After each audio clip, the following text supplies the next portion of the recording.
The Horrible Gamers podcast may contain content not suitable for all ages. Listener discretion is advised.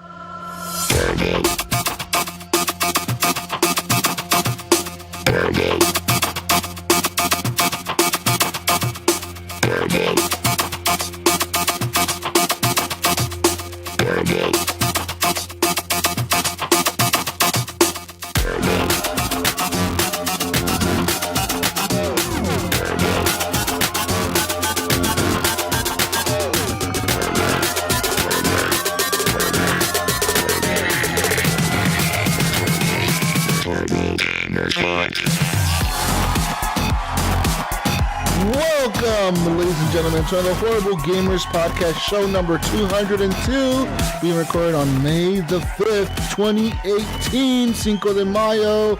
Woo! Celebrations all around the world, mostly America and Mexico, but all around the world, we hear the celebrations of Cinco de Mayo.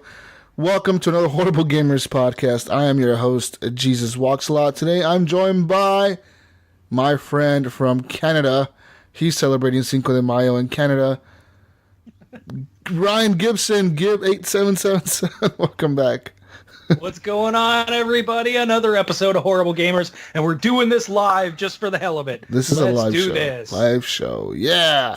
And from the West Coast to Best Coast, my friend Henley Merrill, Gunny Chief, is back. Welcome back, Henley. Welcome back. Hola, amigo. Hola. I am celebrating Cinco de Mayo from Santa Rosa, Northern California.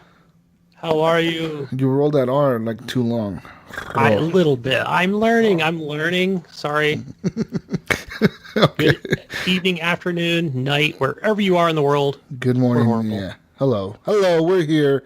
You can always follow us on Twitter at _Horrible Gamers. Leave us a review on iTunes, Google Play, thumbs up on Stitcher, review on Podbean, all the good stuff. Just do that for us real quick. Hit subscribe. Also, head over to our Facebook group, Horrible Gamers Podcast Community. You can find that by finding our Facebook page, Horrible Gamers Podcast. And there's a link to the group and the page. Go ahead, join it. It's a closed group, so that means anything you post in the group stays within the group. And no one on your friends list can see it unless they're part of the group as well. You can always email us at feedback@horriblegamers.com. And real quick, let's do shout-outs for our Patreons. You too can be on this list if you head over to patreon.com/horriblegamers and support us by giving us a minimum of $2 a month. Real quick, let's go through the list, guys. Jonathan Hall, one of our biggest pledges, $10. Alan Mabey, Joshua Wolf, Evan Tanaka, John Jerome, Adam Sunday, and Clint Thiel. Thank you guys for being Patreon supporters of the show. We love you. We appreciate the support. The money's going to a good cause. Trust us, it's going to a good cause. So head on over to patreon.com/horriblegamers to get yourself on that list. Guys, our intro song is done by Fowler and Twistex. It is called A Breakout. And girls, the outro song is done by Broke for Free, and it's called Night Owl. Let's get the show going here, guys. Why do the girls care about the outro and the guys care about the intro? Because I realized I didn't mention the girls when I said guys, so like I had to mention the girls so they both get something, you know. You got to be equal. Yeah. We're equal opportunity podcasters, okay? That's right. We're all joining the Boy Scouts. Okay. Let's get into what we've been playing this week, guys. Night Owls. I like that name. Yeah, Night Owl. Yeah. I played a game this week, guys. I didn't play much this week. I was very busy doing family stuff. Super busy all week. Not much time to game. Actually, I barely turned on my Xbox last night for a little bit. And I played a game called PubG. So I played a little bit of that this week. That's really all I've played, honestly. Like, PubG is just a thing that you can just pick up and play a few, a round of it and then be done with it and feel satisfied. Last week, me and Brink on the weekend, we got together and we played with King Jiggly and ALS Manzito. And we got together and we went into the public test server, I think that's what it's called, or the community test server, the CTS or PTS, something like that, for PUBG, now available on the Xbox One. So we downloaded it, we went in there, and we were playing on the Miramar map, which is like the desert Mexican map, because everything's in Spanish, I'm assuming, so it's Mexico, I think. Anyways, I'm just assuming. I'm assuming people's countries. So So we were playing, and the map is huge. The map is very different from the way the map on the original PUBG map. I don't know what the hell that map is called. What's it called? I actually don't know. Yeah, Does it even have a name? I don't know. The It's island? The PUBG map, right? It's like the first one. I'm sure it does have a name, but like Is it called the Russia or something? Like, I don't know. It's fucking weird. It looks like Cold War Russia or something like that. Oh, right? Yeah. Anyways, we were playing on Miramar, and the map is good. It looks very, the textures look very good for PUBG. Even Brink, like, we all kind of like, when we first loaded into the game, we're like, man, this map just looks better from the sky when you first load in. And as you get into the map, when you land, the textures just look better. It just looks like it's more improved over how the first map looks. It's a cool map. It's very open. Not a lot of trees to hide in. There is kind of variety in the map, so a lot of hills and stuff like that. I like that. So we got in there. First match, we made it to 3rd place or 4th place, something like that. It was a squad, so we got like 4th or 3rd or something like that. And at the end, it was me, Brink, or me and Jiggly, or Jiggly and Brink at first, because I died or some shit like that. It was weird. And then we played again. Second match, we got like 2nd place. Literally, I was the last person alive. I was trying to kill the guy, and he killed me. It was kind of crappy, but we got 2nd place, right? 3rd match, we won. It felt good, man. We won. We actually, it was amazing. We won the match. It feels good to win those matches. So, yeah, I mean, the map is fun. I like it. I like the new weapons they added to the game. There's a sawed-off shotgun. There's a new rifle called the Winchester. I don't really like that rifle. Powerful? No, it uses 45 ammo or whatever, so it's not that powerful. And you cannot put more than one attachment on it. I think it's like a scope or something like that. It only has one slot for attachments. So you can add like a bigger clip size. You cannot make it like, you cannot add a suppressor. Right. I mean, it's a single action. Yeah, so like it's only like one slot for like a scope or something like that. So I really didn't like the rifle. But yeah, dude, we had fun. King Jiggly, is a good player at PUBG. He's really good at the game. I was impressed by how he played. So me and Brink had fun playing with them. But yeah, that's really all I played this week that I could think of at the moment. I mean, I kind of play a little bit more God of War. But like I said, all week I've been super busy, guys. Haven't had time to really sit down and game. I've been stressed out with family stuff. So. Jesus.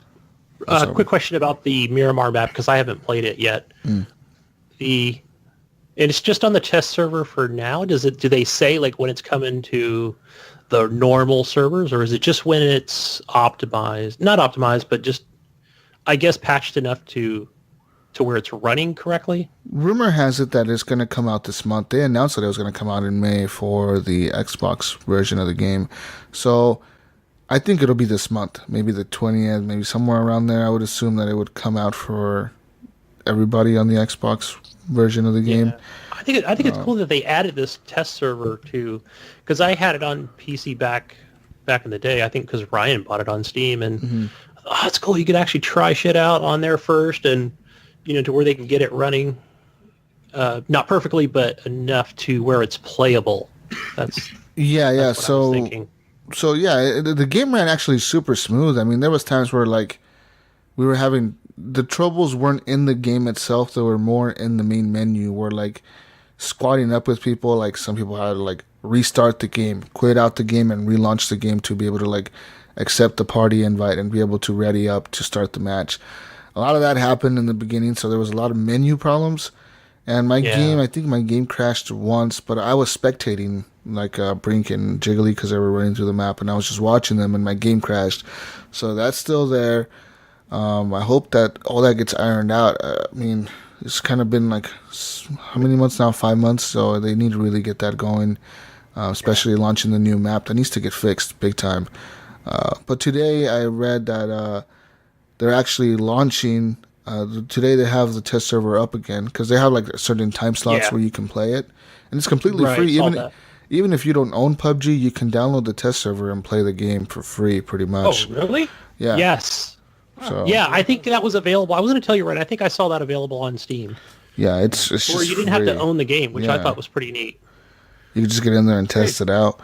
So today, they're adding new features to the game on the test server. They're going to test out emotes, and they're going to still continue to test out the Miramar map, but now they're going to unlock the emotes, so you can do emotes in the game while you're playing, I guess. Yeah, Get but your dance on. it's one of those weird things where.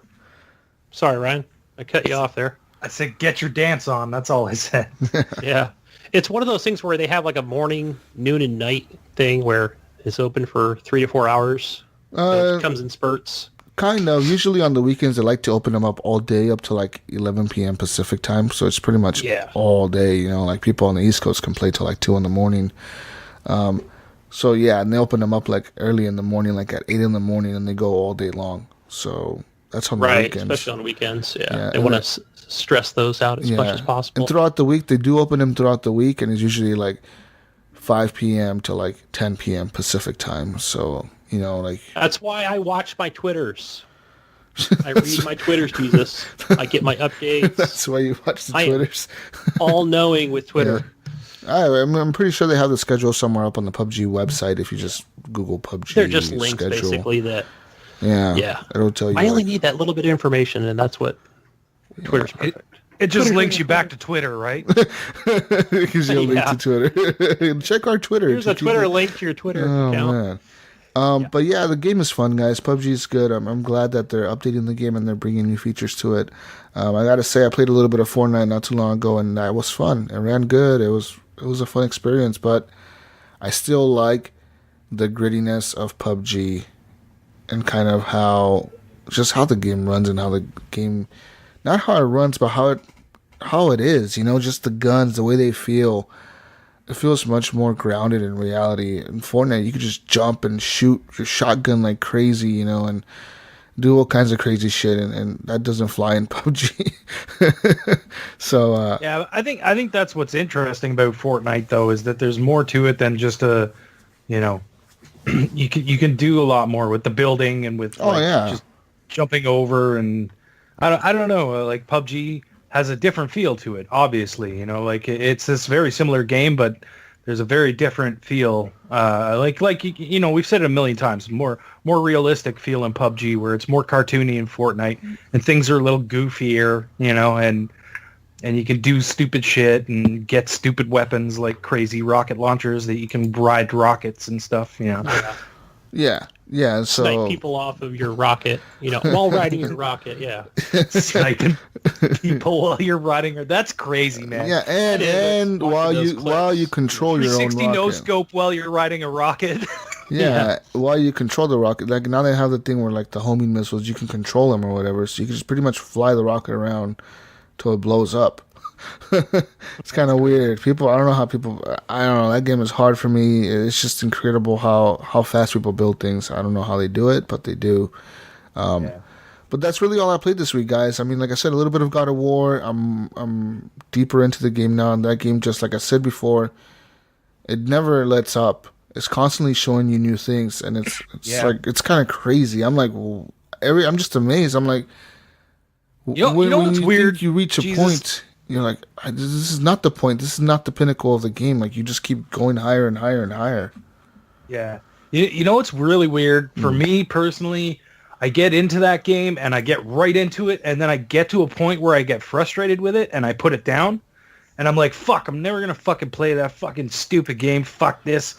And then 2 hours later, I load it back up again and start playing, and I'm right back in. Like, whatever was frustrating me is gone all of a sudden. And it's like, I don't know what it is about the game. It's like, I keep doing that to myself where I get to a point and I'm like, just like, I don't want to do this anymore. Yeah.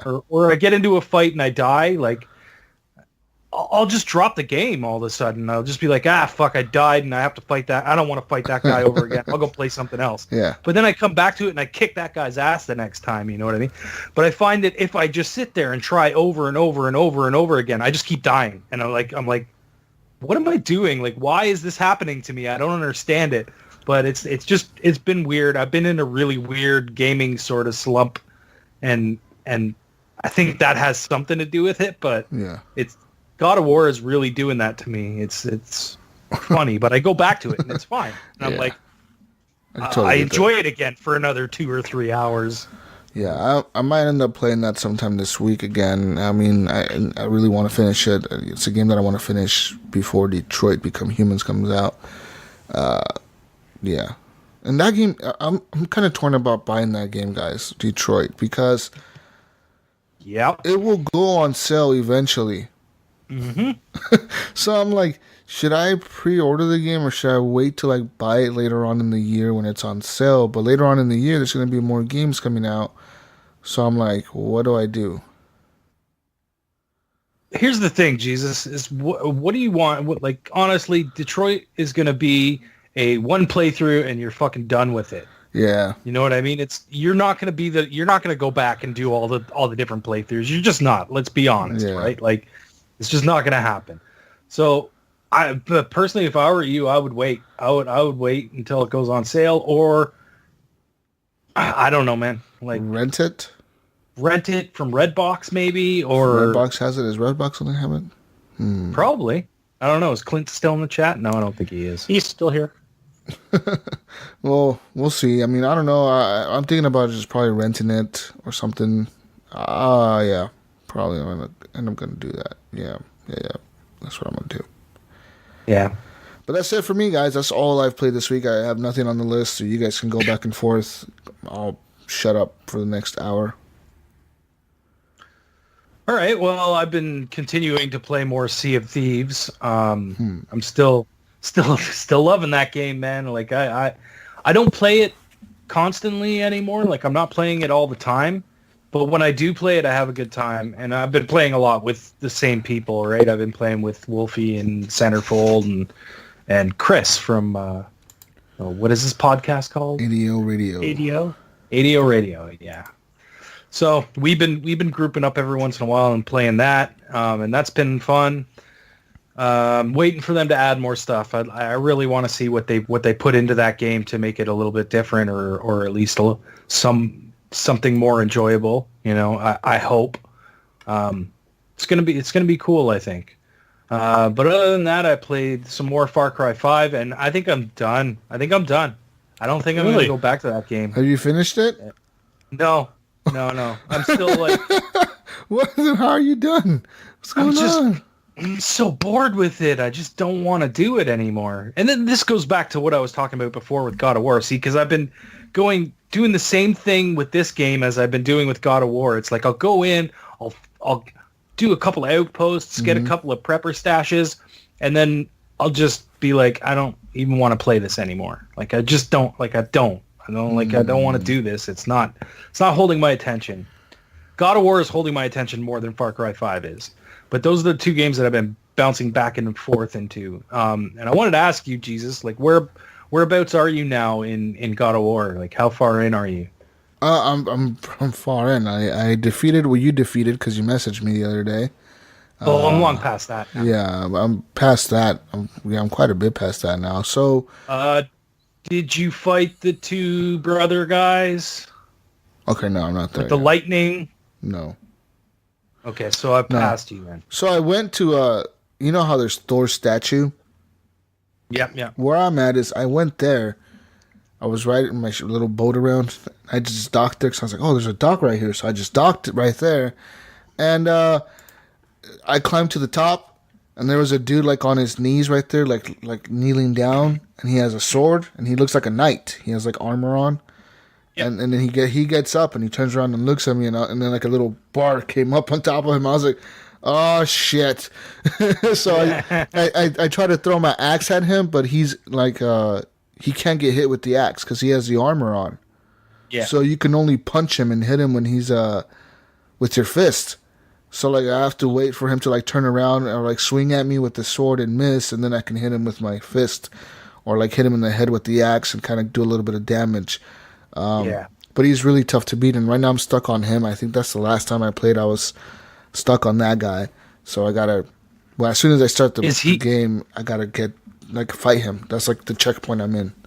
He's a side quest, though, isn't he? He's just like a random dude that's like sitting there, like on the statue, just sitting there. Yeah, he's a side quest thing. Yeah. Because there's a side. I think you're gonna defeat him, and then he's going to tell you that you need to go find all of his buddies. Oh, and defeat them too? Yeah, and then you defeat them and go back to him and talk to him. And what do you do? He becomes your friend? I don't want to spoil anything, but yeah. I'm your friend now after you kicked my ass. No, not quite. Okay, good. But do you have the third character that's your companion yet? Yeah, the guy. Yeah, the guy. Is that what you're talking about? Yeah. I didn't want to. The guy. Yeah. Yeah, I have him. Third companion was as far as I wanted to go. He's chilling with me. Yeah, he's hanging out. He's hanging around. Just hanging around while you do all the combat? With you? Huh? He's doing the lollipop chainsaw with you? Yeah, he's just hanging out. That's all. What? I remember that game. What? Is it Daisy Dukes? Jesus knows what I'm talking about. I know exactly what you're talking about. He's a really cool character because he knows everything. He's funny, man. He knows everything in the land, right? He's the whatever, he just knows everything. And he's funny because he's always telling you things like, you can't go that way. Then you're going that way. You can't go that way. Okay. Or he'd be like, I sense we're going to be in trouble here in a bit. And then sure enough, something will happen and you're fighting a bunch of dudes all of a sudden. But yeah, I like all the characters in the game, man. I like the kid. I like Kratos. I like the dude. Damn, Jesus! Last week, that's off to fucking Sony Santa Monica. Right? Yeah. This game is amazing. Really is. Like I said, the only game that I think is going to be able to top this, if any, is going to have to be Red Dead. Because, Rockstar, people seem to be in love with God of War, but they seem to forget what Rockstar can do. Those guys are fucking storytellers, dude. I mean, they've done Max Payne, all those games, man. They're really good stories, people forget about those games. These guys have awesome stories to tell, and I think they only did Max Payne 3. Yeah, but I mean, what other games have Rockstar does? They've done all the Grand Theft Autos. They've done the Red Dead before. That game, that game was the only ones that matter. That game was good, guys, dude. LA Noire let's not forget the amazing story in tabletop tennis. The best story ever. Game of the year. I never played that. You never played Rockstar's tabletop tennis? No, I mean, I've heard it referenced many times, but I didn't play it. It was a fucking good game, man. Yeah. That's what I hear. Everybody keeps saying, why are they not making a second one? I wonder if Rockstar... It's just like a passion GPD project. is always I want some of that. Someone was just fucking around and made this tabletop tennis game. Yeah, and I think that's how... And they were just like, hey, this is actually really good. Let's just release it. Yeah. They made that racing game, Unbound, whatever it was. It was okay. What I want them to do... Or what about Midnight Club? Didn't they make Midnight Clubs? Yeah, they published it, right? They didn't make it. But I think so. Anyways, I want them to do something with Red Dead Redemption 2 like they did with Red Dead Redemption. The first one is, I want them to release a separate story DLC like the Undead Nightmare. That standalone was pretty much its own game, right? That was the best DLC I've ever played in my life. Hands down, it's the best DLC I've ever played in any game, is that. It's even better than the Last of Us prequel story thing that they released for that game. It's just, do you remember? Jesus, it's $20, man. $40, right? No, so it was $20. They get a standalone game. No, it was $20. That's how crazy it was. It was only $20, and it was, people were losing their shit because at the time it was the highest, the most expensive DLC ever. I thought anybody has ever released. 40 for the entire thing. Yeah, it was 40 for the game and the DLC. Okay. But when they released the DLC, it was $20, and I remember I bought it thinking fuck, it's $20, I don't know, and it ended up being a 10-hour thing, a whole story of its own, completely separated from the story of Red Dead. It was its own fucking thing. It was insane. I was like, this is incredible. How the fuck you just made a game within a game, and that's crazy. And it was amazing. I liked it. I loved it. Yeah, it's a good game. Good game, guys. Good game. Yeah, I'm looking forward to Red Dead 2. We'll see.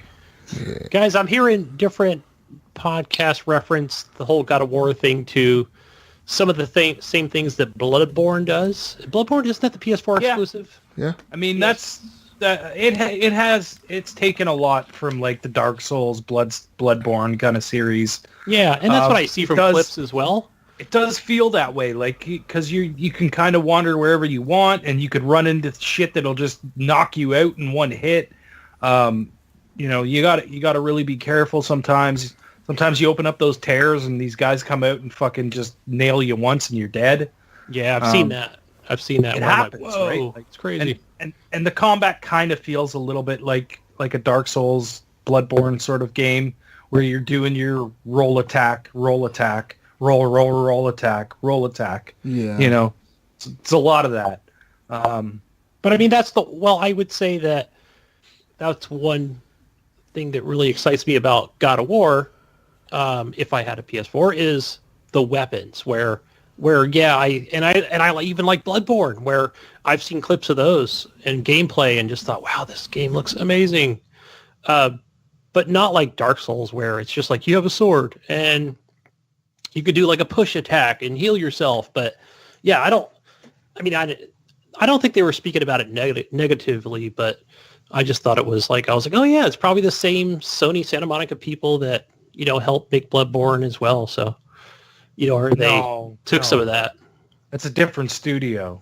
Right. I don't think it was Sony Santa Monica did Bloodborne. No. I think that FromSoft did Bloodborne. Yeah. But they took some. But yeah, they definitely did. They took inspiration from those games for sure. Yeah. It's obviously not as difficult, I don't think. But that's what I love. I'm like, oh, don't make it like so impossible that I'm going to get frustrated and throw my controller. So, but I haven't seen that yet in God of War from all the clips I've seen. I mean, there is times Twitch where streams and if you don't give up and you keep banging your head against something, there's times where you get frustrated and you're just like, this fucker, I can't kill him. Like I've tried to kill those guys that can hit you in one hit, and I got the guy down like halfway down his life bar, and I was like, fucking yeah, I'm doing this. And then sure enough, I just missed a roll at one point, and he hit me, and I died, and I lost all that progress. It's like I just spent like 45 minutes trying to kill this goddamn guy, and I lost it all. And that can be frustrating. But that's my own stupidity for trying to fight someone that I shouldn't have been fighting, right? Like I'm gonna go get just like PS4 right now. I want to play this. You should, Gunny. Fuck. You really should. Yeah. Just go out buy a PS4 Pro. I'm right going now. to Target after the show. Right. See you, Gunny. See you later. Bye, guys. Why don't you just order it and get it delivered? I'm back. Did you get a PS4? Oh, no, I got an ice cream and a Pizza Hut personal pizza. Pan pizza? All right. What are you talking about? So, that was God of War. I don't really have much else to say. I'm still playing it. I don't know how far I am, but I fought these two guys, and they were all like lightning and stuff, and one of them got away. So, yeah, that's where I'm at if you know anything about it. So another game that I played this week, which was I bought it because it was I heard about it on, I think, the CAGcast, and it's called I Hope. But this game is it's like a 3D platformer sort of game, and it's basically about you're this kid and you're fighting cancer. So it's about like fighting cancer, and you fight enemies and their name is cancer. Like it's like it nails it right on the head. It's like, it's not trying to play any games. It's like you're fighting cancer, right? So, and the reason I picked it up was because all proceeds go to the Cancer Research Foundation. So I was like, you know what? It was on sale for $7. I was like, you know what? I'll just pick it up. I haven't played a whole lot of it, and it's like this weird puzzle. There's these weird puzzles. Like for one of the early bosses that you get to, it's like there's these 4 or 5 stones out in front of the boss, and you have to use this ability you have that basically flashes the screen, and it'll like show you like an order that you have to hit these stones. So then I had to hit the stones, and then they would break, and this piece of cancer would come out, and I have to suck it up with my little staff that I have. That's your weapon. And then once you've done that, you have to use your ability again to find the weakness of the monster, and then you have to go attack that weakness. But yeah, it's a little indie game. It's not expensive. It goes to a good cause. So if you like it, if you're looking for a little 3D puzzle platformer that you want to play, and you want to, do some good, that's something you can look into. I hope. I hope. Yeah, it's called I Hope. And the last game that I played this week was the new Games with Gold game that I never thought I would like in a million friggin' years, because you guys know I'm not a sports guy. I don't like baseball. But Super Mega Baseball 2 came out for Games with Gold. And guys, this game is fun. It's fun, guys. It's fun. When I first saw the gameplay, it was the trailer, right? Well, I was watching a stream or something, and then he hits the ball and knocks the pitcher out. And I did that. It was so funny. It was so funny. I was like, he just knocked the fucking pitcher out with the ball. I did that too. The way he falls down, it was hilarious. Yeah, one of the pitches was like, he threw the pitch at me, and I was like, whack, I hit the ball. It literally went right back and nailed him right in the head.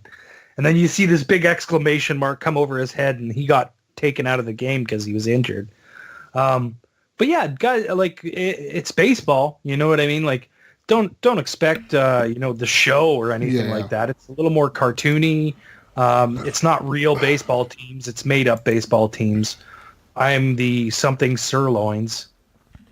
That's who I pick. So you play do you play all the positions or whatever? Like, or do you just play one character?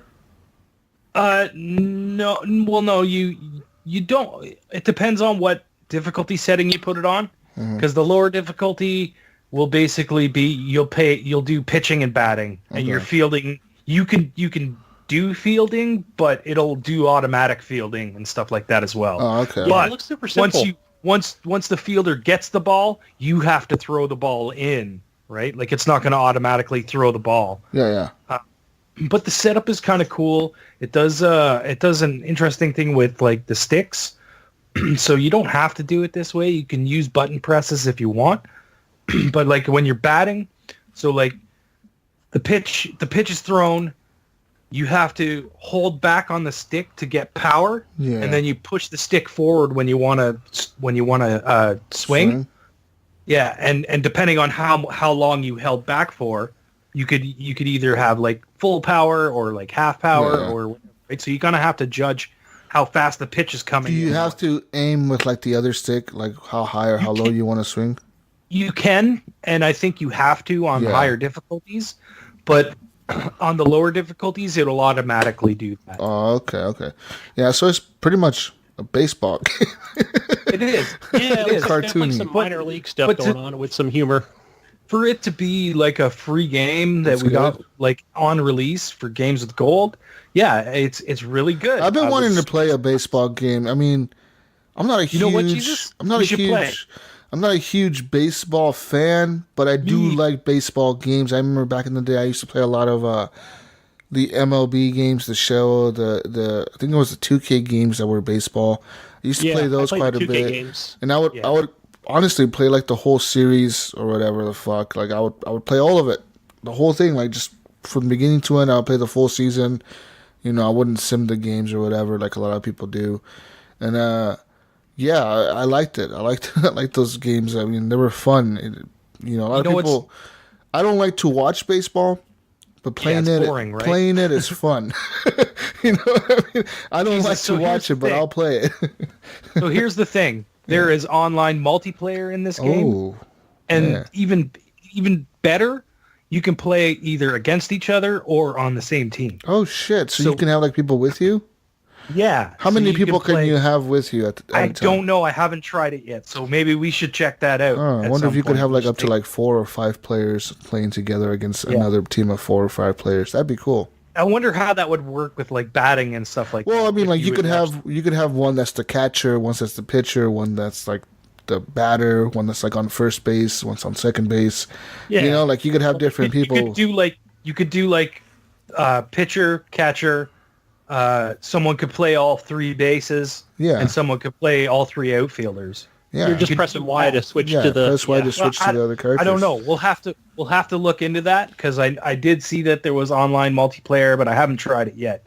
So we'll maybe we should get a group together. I want to play this now. I haven't downloaded it yet because I said I've been busy all week. I haven't even turned on my Xbox much, so I need to get on there and download these free games. I think it'll be fun to get them and play them. I look forward to it. Also, Ryan, the other game that I saw that was part of Games for Gold was the Sega Vintage Collection? Yeah. No, it's Streets of Rage. Streets of Rage. And I thought, do I really want to go back and play that? I'm like, not right now. But hey man, I downloaded it. Yeah. It was free. Just download them because you never know. I mean, one day you might want to play those games. Maybe you'll be bored and you'll try it out and you'll realize, fuck, this game is really good. I'm excited to get Metal Gear Solid 5 on later this month. That's a fucking huge game that I'm glad it finally came to Games with Gold because I was going to buy it so many times. You don't have any interest in it? No. Really? I played like the first hour of that game and I was like, nope. Well, it goes from being super serious and realistic simulator to the ghost people show up and then now you're fighting a huge robot thing in the sky and it's like, what the fuck happened? This game is not what you think it is. From the beginning, you're all stealthy, you're creeping through bases with your badass gadgets, and you kind of okay, I get the hang. Next thing you know, halfway through the game, you're flying in, playing loud ass music. Your helicopter's flying in to pick you up, playing some rock song. And I need a hero. Yeah, and it's flying in, playing on a loudspeaker. On a loudspeaker is playing that song, and you're running towards your helicopter, and there's fucking enemies running over there because they hear the music playing. It's fucking crazy. It just turns into a crazy ass game. What's the other one that is it? No, who's the publisher that made Metal Gear Solid? Konami. Yeah, the one that they made that survive. There's literally one streamer that still plays that game. I could see how it could be a game that it's for certain people, but it's not for me. My brother, he plays as zombies, dude. I'm I like zombies, but I don't know about that survive. Why are you playing zombies? It's fun. I'm there's no point to the zombie mode in Call of Duty. You can never ever beat it. There's no. Yeah, but if you're having a good time, there's no ending to it, right? There's no ending to this shit. But I guess he's it's all the same. And same then shit over and over. Last night I showed my brother PubG. He has never played it before, so I showed him PubG, and it was me and Clint, and we were kind of teaching him about PubG, and he was because he didn't have he was well, he's why are your characters look different, and why are they wearing clothes cool clothes? Where can I get cool clothes? I'm you have to buy the crates. He's okay, how many clothes can I get per crate? I'm 1 item per crate. He's okay. Then I had to explain to him how the crates increase in price the more you buy in the same week. He's okay, I understand that. And he was when we died, he was what happened? He's did we get killed? I'm yeah. He's we lost? I'm yes. Yeah. I'm the point is to survive and you only get 1 life. Game over. He's oh shit. He's okay, I get this. And then he started to pick it up, the ammo, the guns. I told him about the levels of the clothing and the levels of the backpacks and the levels of the armor. And he gets the hang of it, but next thing you know, I see him playing zombies. He's zombies is easier. He's it's just zombies, man. I'm just playing zombies. And he's playing the Call of Duty Infinite Warfare zombies, the retro, theme park zombies or whatever. He's playing those. He's not playing the World War II zombies, which is a little bit different, But like I said, there's no ending to those games. What I would like about zombies is if it had a definitive ending. If you got to a point where you escaped. No. I don't know. Does it? Because it gives you the whole objective. Wouldn't say it's a story, but it's unlock this door and put the fan over here. And there's objectives to it, but I think you never actually get to finish it. Either I don't know. Maybe I've never seen it finish. Is there a freaking ending to this whole thing? Yeah. Or let me Google this right now. Is there an ending to COD zombies. Does zombie mode ever end, or is it infinite? See, most people don't understand. There's like an ending, but at the ending is you die. I think that's the ending to the game. The ending is you die. Okay. Woohoo! There's the carrot on the stick. So it says here, for example, for the Call of Duty World War II zombies, it has 2 Easter egg quests to accomplish. So I guess you have to do Easter eggs or whatever and beat them. It probably just starts over again, That's what I'm assuming. That's what it does. It just restarts, right? Yeah, I would imagine. Oh yeah. Because I've never got to the ending on Call of Duty Black Ops 2. There's an achievement you get here. I'm looking at this, and it says here for Call of Duty World War II Zombies, there's a hardcore Easter egg that's called that you get an achievement, and it's called the Dark Reunion achievement. I think you evac on no. Do you evac on the helicopter on the bridge or some shit like that? I can't remember. I don't know, maybe. I mean, you're prisoners, so I don't know how you're evacing, or you're just supposed to be a guard or what. But I don't know. But that was the whole thing of me and my son. It makes no sense. I don't know. Call of Duty Zombies. If you people play zombies listening to the show and there's an ending to this, yeah, let us know. Let us know, because I really don't know. Because that shit gets hard, dude. I have a hard time when I get to wave 25. I'm like, hard. Damn, dude, you're running out of ammo constantly. You constantly have to be buying more ammo, and you run out of money. It's hard. So let us know, people. Just let us know.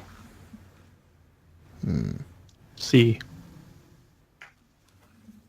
I play more Far Cry 5. It's funny because I didn't play it on the Xbox. I played it on my son's account on Steam, and played with one of his friends who I've known for a long time. Had him back on Xbox 360. But yeah, it's funny. We're talking on Discord, and we're playing on Steam together. And you're playing with the kid. Yeah. Little Squeaker. Little Squeaker kid. His name is Streaker, actually. Oh wow! Yeah. Okay, Streaker, Squeaker. It's funny you said that. I was like, do you know him? Oh man. Yeah. Gosh, how old is he now? Anyway, so I've known him for probably 6 years or whatever. Now I talked to the parents, and long time. Oh, so I've made friends on the Xbox 360 up till now. Your kid knows him? Your kid knows him, or he's like an Xbox Live friend? Xbox Live friend that we added him 5 years ago, 6 years ago. Yeah. Okay. Yeah. That's long so, friendship. Video chats, you name it. Yeah. But anyway, we played Far Cry 5, and it was cool. It was my first, because I haven't been online in Xbox Live parties lately. That's why I haven't played Sea of Thieves. Mm-hmm. Even though I own Far Cry 5 on the Xbox. But yeah, it was weird playing on PC and being in Discord and just cruising around the helicopter and blowing shit up, and it was fun. And then we played this other game called Gang Beats or something like that, but there's a lot of these games on Steam that are just beat 'em ups and blood and stuff for 12-year-olds. The other game I played also was Minecraft. I haven't played this game in probably a couple of years at least. And even my son was like, I got the Windows 10 edition, but I think we can play together on Xbox. And I never got the opportunity. It was weird because when I fired the game up on my Xbox, it had updates and all this other crap. And it was weird because it's like, hey, it says, what does it say? Not update, but bring your other game saves from your Xbox One forward or something like that. So I'm like, I'm already on Xbox One X, but almost like an import in a way. It didn't take that long, but it just kind of updated everything, and it was weird just seeing all the same stuff that I did from 3 years ago. Different worlds that I made and shit like that. So I got a tree for it and some other crap, and it's Minecraft, folks. That's what it is. So if you guys play it. I'm looking at Minecraft, and it's the second best-selling game of all time, Gunny. Yeah, I mean it's. Hey, I got in there and I was like, "Are you guys ready? You guys ready to play?" And oh no, we're playing Payday 2. I'm like, all right, go ahead, guys.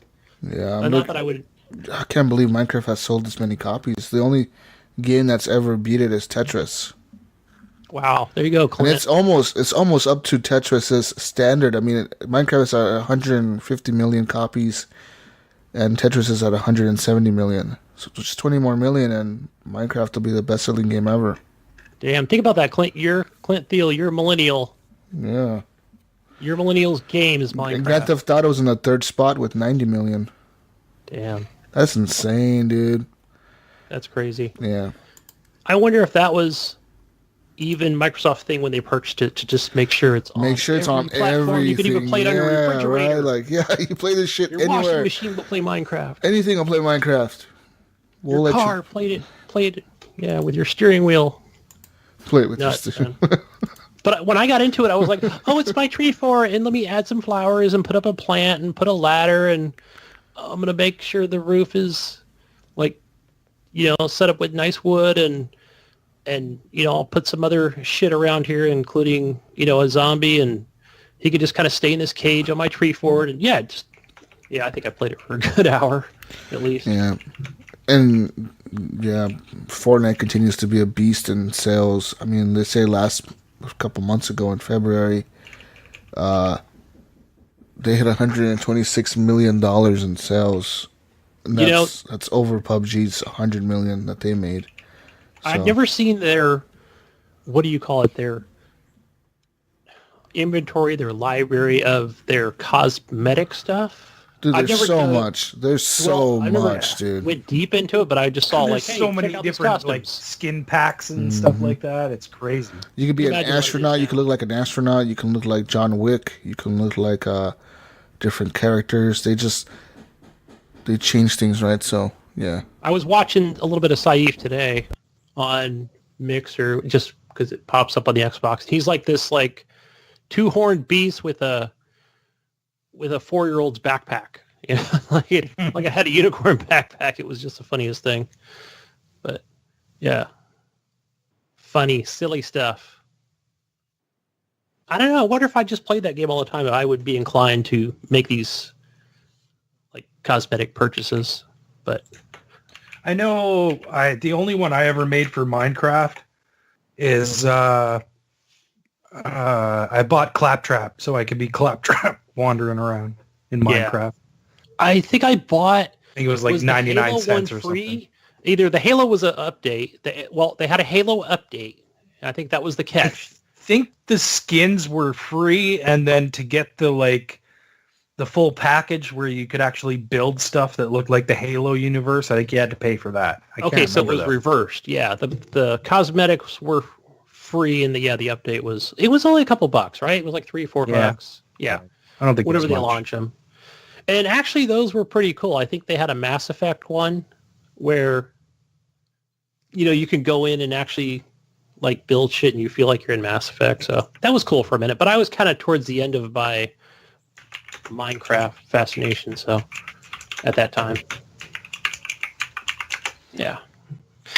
Let's see. What else did I play, folks? Oh, you know what I played was Legends Mobile that Brink recommended. So I've actually been playing that for the last couple weeks. And that's that one he talked about a little bit, like Destiny in a way, where you've got like the hub or the main area where you can converse with different people if you chose to do so. You can do different emotes and wave and jump and lay down and shit like that. So, but yeah, I like how it's set up where everything's like super close to each other, where you come in and collect your XP for your quest right here. Okay, go to the next guy. And you can come over and, collect your weapons and sell weapons and shit like that. And they have like this, then there's like a bar you can go in and talk to the bartender and have a drink. And you can do quests for the bartender as well. So different silly stuff that might be able to do in that main hub. And the mobile transaction part of it, they don't make it very clear because they're like, hey, buy the $5 pack or the 20 or the 50 or the $100 pack. And it doesn't tell you like which ones are for like your inventory. I think the $20 one is your inventory so that you can have more weapons in your saved space. And you would get like a rifle and a like a shotgun and pistol, shit like that. So, but it's pretty cool, like where it'll show like, okay, go do this mission. It'll show like 3 different planets at the beginning, and it doesn't take long at all before you're actually on that planet, and you go down and can go in and just start shooting shit. And some of the weapons are automatic, so as long as you pull it up, if you double tap on it, it'll bring up your like your crosshairs to center on that enemy so that you make sure you're getting good headshots on it. The other ones, like your make sure you're getting good head. Good head, baby. Good head shots. Oh yeah. But yeah, you go in, you'll collect like different armor pieces, and that'll be your upgrade. So basically I think you can wear them on the fly as well. So if you pick it up, you can, as long as you've killed the enemies in that area, you can go in and equip those items. So, or you can actually go back to the main hub and then actually, like, say there's a button there, it'll say wear the best armor, and boom, it'll just equip it for you. Yeah. But it's Sorry, go on, Gunny. I was going to say, it does have different skins. I want to say you can purchase those. So those might be with your coins or your crystals. So to make sure you've got like the gold armor, the blue armor, shit like that. And, with the red stripes and look badass. But yeah, it's quick and it's fun. And they have the other thing too, when you go down to do the missions, they have these puzzles where I actually thought they were quite fun. I didn't feel like it was filler or anything like that. It almost reminds you of like they took some inspiration too from Mass Effect 2, where you had to like line up the different circuits to get the door to open, shit like that. But then once you do get the door, it's like, okay, that was actually pretty cool the way they did that, like in a mobile game. And yeah, I recommend it. It's called Legends. I think it's on everything, iOS and Google Play Store. So I almost forgot. I played a mobile game this week too, a new one, Paladin Strike. So is it like Paladins? No. Okay, different game. It's a push game. It's like there's only one lane, and it has all the Paladin, like a bunch of the Paladin characters in there, so you can unlock and pick between different characters and whatnot. And you have to open up. You walk down the lane and you get to a certain point where you're going to be fighting each other, and then you have to capture that point. And once you capture that point, you can start pushing the payload, and you have to push the payload all the way to the other side of the map. So I only played like 2 or 3 games. Is Paladins like that? Yeah, that's what it is. Yeah. Okay, so maybe it is then. I played Paladins. I thought it was more like a deathmatch. Yeah. Well, okay. So there's like 2 modes. Yeah. There's deathmatch. Capture the flag, and then there's push the payload. Okay. So yeah. This is the push the payload thing where it's like you have to get to a point, capture the point, and then push the payload to the point that's further. And the other guys are trying to stop you, and you have to be within the circle in order to push the payload. Yes. And then the guys can come in and attack you and get you out of the circle. And it's interesting. I mean, I don't know how much I'm going to play it. It seems like it takes a good 5 to 7 minutes to play a game. So it's not something that it's not really like I usually play Clash Royale because it's like 3 minutes, you're in, you're out, right? Like you can have a quick match easily. But yeah, it's interesting. I mean, if you like Paladins, this might interest you as a mobile game. And I know we have a lot of people in the group that liked Paladins, so I thought I would mention that it's out now. Paladins Strike. There you go, Dave. You can play Paladin Strike on. He's probably playing it right now at work. So yeah. And also, since I haven't been following Paladins, but did you notice also on the Xbox store and I saw it on PC where, hey, check it out, it's a new game. It's the Paladins Premium, right? It's like they're always trying to re-release it, which is smart. I think it's great advertising to do that. It's a new game, guys. It's called Paladins. Buy it. where they just kind of re-release like a free game. Well, no, they release a new season or a new characters or something like that. So it's like, here's the one you can buy everything all at once. That's pretty much right. They just that happens with regular games too. They get the Game of the Year edition, and all of a sudden they're back at the top of the list with Game of the Year edition, right? Sure, I'm not down in that game at all. I would fucking, if I was a game company, I'd be like, here's a new game again, as long as it's at the top of that list. But also, I remember watching the stream back for Paladins Battle Royale, and it was a whatever beta. happened to that? I don't know. I was like, what the fuck? They came out with the beta. Streamers got codes. They played it, and then I never heard from it again. So, Dave Snyder, keep us updated. Put it on the Facebook group. What's going on with Paladins Battle Royale? So, haven't heard anything since. It's been, 2 months, it seems? A while, yeah. Yeah. Is that all you played, Gunny? No, I played that game Korgan. I'm actually playing it right now on Xbox. I just was going through the store and I saw that game was free. It's Korgan. And it's that game that's kind of like Diablo, right? It's got a Diablo-esque type thing to it. It's free to play. And yeah, it totally reminds me of like you're a little closer up, I think, on the Diablo, and you see your character a little more. Yeah. So far, I'm just playing single player, and it's got like instantly switch to the 2 characters. So you start with 3 characters, and right. I'm a barbarian right now. I'm like, can I just keep the barbarian? Like, I hope that's what I like. I'm like, can I go through the whole level or all the levels as a barbarian, or will they force me to switch? So I'm going to find out. But so far, I'm just using like that and the mage so that I get the ranged attacks. And just like in Diablo, you're picking up different loot, and you can, either equip different items and stuff like that for your armor and special abilities. So I haven't gotten too far into it, but it looks fairly simple with like your, talents and different perks that you can upgrade. So I'll let you know more next week. Yeah, free on probably all platforms so far on Xbox. That's all I've been playing, guys.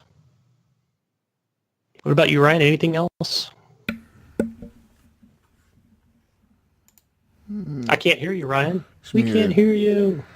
Unmute yourself, Ryan. We ready to move on to the news? There you go. I guess we are, guys. Let's take a quick break, though, so we'll be right back after the break. We'll be back after with the these news. Messages. We'll be right back. Vengeful Jedi here, Horrible Gamer and patron of the Horrible Gamers podcast. Want to give the gamers an XP boost? Want to see the show level up? Then support the Horrible Gamers on Patreon at patreon.com/Horrible Gamers. Don't be just another NPC, non-Patreon character.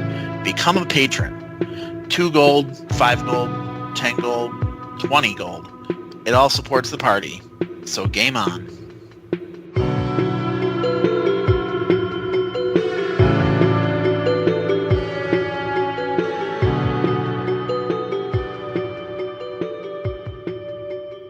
And we're back. It's time for news time. Let's get the news to you. The news coming live from Facebook to you. In Xbox news, the video game called Nier Automata. That's what I call it. Automata. Hakuna Matata. Near. I don't know. Near something. It might be coming to the Xbox One in the near future, guys. That's good. Yeah. That's good. Yeah, more games coming to the Xbox One. So pretty much, yeah. Recently, the head of Xbox, Phil Spencer, said that Microsoft was working with the Japanese publishers to bring more of their titles over to the console. So, there we go. We'll see. News. It's a great game. We played this. That's a game. Yeah, that's a game that's it's a lot of people rave about it. It's weird. It's really a weird game. But I'm glad that Xbox people that don't have PCs can play this game because it's worth playing. Yeah. I'm gonna actually say that this is not a weird game. It's different. Whoa. No, it's not like your traditional weird Japanese game though. No, Although I did it's not end like up going fucking diddling backwards. tentacle monsters and shit. It's not that kind of... It's just like, it's off the... It's weird. Does it have ghosts? Things happen, Gunny. You're telling me it's not weird that a game goes from a top-down fucking flight shooter to a side-scrolling fucking... Like, that's not weird to you? Well, I guess what the part that's not weird, like a traditional, like a regular Japanese game, is it's just not this bizarre interaction with characters talking about weird shit. Like, like... Oh, because it's not an anime. That's not what I was saying. That's what I meant. It's not an anime, folks. It's actual combat. Yeah. But it does do Japanesey shit with, like you said, side-scrolling, top-down, then back to side-scrolling again. Yeah. It's like an early Final Fantasy game. It does things like that. If you've never played this game, you need to play it. So I really hope it comes to Xbox. Because you know what? I play it game share on Steam with you, Gunny. So I'll probably buy it on Xbox just so that I have it, like that I've owned it. It's worth. It's a game that's worth buying to me. So. And I wouldn't be surprised. I would not be surprised if they bring this up to 4K HDR. Mm-hmm. Especially if they have it planned. They're probably already looking at it because it's already a great looking game, and to me it's a AAA title, and so I would expect it to be enhanced. Enhanced. Not for sure, folks. I'm just guessing. I'm hoping it will be. Okay. And it looks beautiful on Steam. And this was a PlayStation 4 console exclusive. Console launch exclusive. There you go, console launch. Anyways, guys, in other news, the World Video Game Hall of Fame will be getting new people, or new games, I guess, not people, new IPs inducted into the Hall of Fame. They've added 2 games to the Hall of Fame recently. Final Fantasy VII. I hear a lot about it's now that game. In the Hall of Fame, as well as the original Tomb Raider. I played that. The old Tomb Raider. I played that on PC. Wow. Oh yeah, I played that on PS1. Mm-hmm. They say that Tomb Raider was one of the games that helped revolutionize 3D movement and platforming, alongside introducing the memorable character of Lara Croft. Meanwhile, Final Fantasy VII is one of the most important RPGs of all time and stands as one of the best games of the 1990s, in part thanks to its wonderful storytelling and memorable villain, Sephiroth. Yeah. Man, that game, like, I know a lot of people talk shit about that game, but I don't know, man. That's probably one of my favorite games of all times. Like, you go back to it now, and it probably hurt to play. It would be really, really tedious, rough, and because things have changed so much, right? But in that day, when that came out, that game it was the shit. That game took me on a fucking ride. Like I just really enjoyed it, and like emotionally, it's up and down, and like that's one of the only games that actually shed a tear. Like, I was pretty young and I was going through some shit, but when a certain character died, how old were you when you were going through some shit? Right? How old were you? I don't know. When did that come out? Was it probably in my teens, I guess? Did your girlfriend break up with you? Were you hurting? There's probably something like that. Some stupid shit happened in my life that had me upset. You know what's funny? This is totally off topic, and I'm gonna like totally embarrass myself here.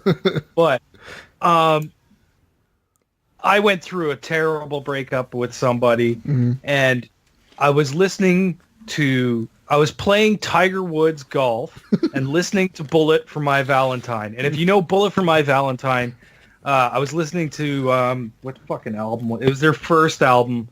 But anyways, it's all about like breakups and all this shit. So I'm playing Tiger Woods and I'm just fucking killing it. But I'm so upset that fucking the music just made me start to fucking bawl. and I'm still playing Tiger Woods, like bawling my eyes out, and I was having the best fucking game of my life. Like it was like I was totally focused, even though I was like fucking crying. You know what I mean? It was really weird, really weird. Emotional things that happen when you're playing games. Yeah, anyways, it can happen. Tiger Woods. How did we get on that tangent? Jesus Christ. Tiger Woods will make you cry. Yeah, man. Literally. Maybe I knew what was going to happen to Tiger Woods in the future, and I was really upset about it. And yeah, you were seeing into the future of Tiger Woods' career. Oh man!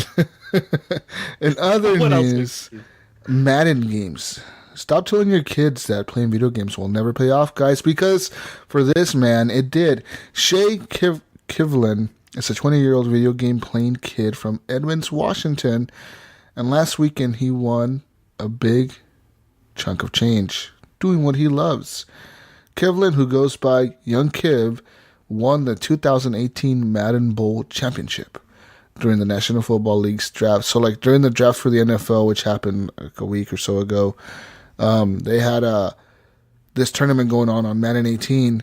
And I'm assuming it's probably the best players on Madden, whatever, playing against each other. This kid won, and he got to take home a check of $100,000. Nice. So congratulations to him. He said he's super happy. It was awesome, he said. He says, I've always loved video games and Madden, but didn't play a lot growing up because I was very involved with sports. When I hurt my arm, I couldn't play baseball anymore, so I turned to Madden for that competitive edge, and I just kept working at it. From athlete to E-thlete.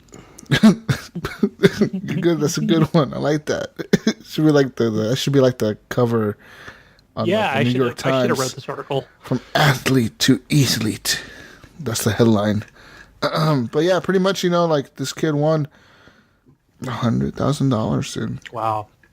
Good on him. Yeah. And I'm sure he's going to get lots of sponsors and stuff. So I'm glad he can just do something he still loves, and maybe it may not be actual sports, but...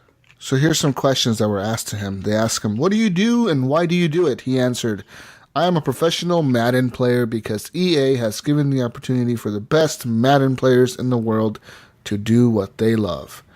The next question was, what is the single most important thing people should know about your field? I think the single most important thing people should know about competitive Madden is if you love football or competition of any kind, you will love Madden. It is a fast-paced version that's super exciting and very skilled. Where do you find your inspiration? I find my inspiration in my favorite athlete of all time, LeBron James. Which is kind of weird because he plays basketball. But okay. What's the one piece of technology you couldn't live without and why? Probably my PS4 because that is the gateway for me. It's where I can just sit, game, and relax. They pretty much asked him, what is your workspace like and why does it work for you? Says, I have a pretty basic workspace. It's just a corner desk with a monitor and my laptop. But it works for me because I can play Madden while watching a film or just chilling. Cool. Yeah, so pretty much, they asked him a few more questions. He says, if someone gave me $1 million to launch a startup, I would. And he said, probably try to develop a battle royale game. Okay, yeah. Yeah, that's never been done before. No, it hasn't been done like 50,000 times. When they asked him, what is the greatest game in history? He said Grand Theft Auto 5. The best gadget ever, the PSP. His favorite app is Twitch. So I think he hates Microsoft. I think it sounds like they paid him to not say anything good about Microsoft. Because even when they asked him Mac, Windows, or Linux, he said Mac. Yeah. What gamer plays on a Mac? A guy who plays Madden, I guess. There's enough games on there. Is Madden even available on Mac? I don't even know. I don't know. I doubt it. I highly doubt that it's available. Yeah, well, on a lot of those games that the EA Origins client, those are all ported over to Mac. I only know that from listening to a podcast. Really? They get Madden 18 and all that shit on there? Yeah.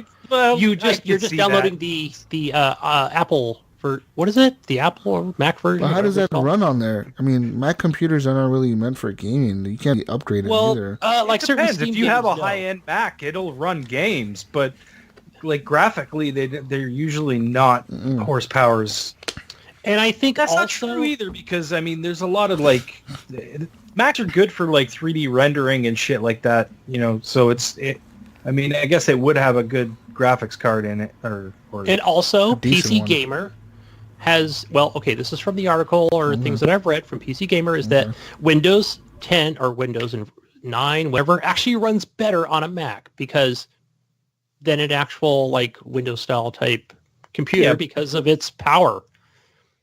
Yeah, you're just boot camping into a fucking into Windows and like right partitioning your hard drive to run Windows. You could do it, but most people, well, I guess if you're running a Mac, yeah, you would probably do that. I could see that in a business sense. There's a lot of stuff that won't run on Mac. Like a lot of games are not. They don't even port it. Like it just. Yeah, I listen to PC Gamer podcast. Yeah, they talk about how not all games will install on your Mac.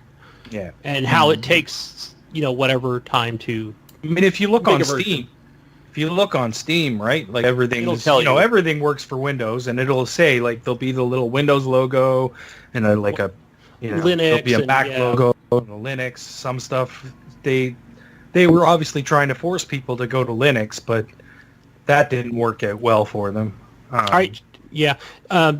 We got derailed there. Jesus, for that question where he talks about being competitive with Madden, like, do you think that game is competitive? Like, it's a good competitive game? You've played it. It definitely is. Yeah, it definitely takes very skilled.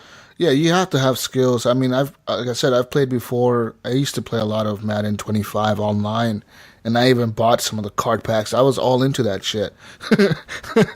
And it does get very competitive. If like a lot of it is based on luck, because like I said, you got to unlock packs, and sometimes the packs won't give you good players. They'll give you players that you already have, or players that are ranked lower than your current players, which is not bad because you can put them in as backups for your players in case they get injured.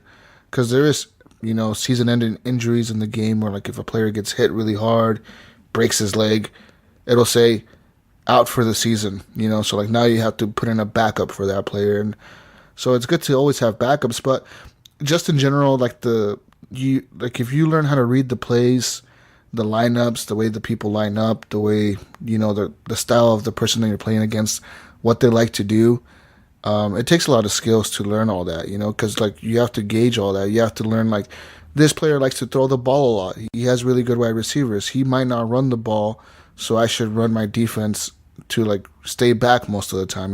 Don't let them rush into there, because then you leave everybody wide open to catch the ball and catch a touchdown. And it's just the same thing with running. Like, oh, that person has good wide receivers and a good running back, so they could switch up their play style anytime they want to. So you gotta. It takes skill, man. It's like watching football, but you're making the calls, right? You're making the play calls, and it's just like any of the sports game, really. Like baseball, it's the same exact thing. You just got to watch the type of players they have, who's coming up to bat, how good they are, etc. It just takes a lot of skill and some luck, I would say, because if you have good players, then, yeah, you're going to have a better chance of winning. Because there's people that I played, like, I think it was Madden 18, actually, when I had the EA trial. I went onto the online, and I played against this guy who had bought like the Ultimate Edition of Madden, like the Mega Super Deluxe $200 edition.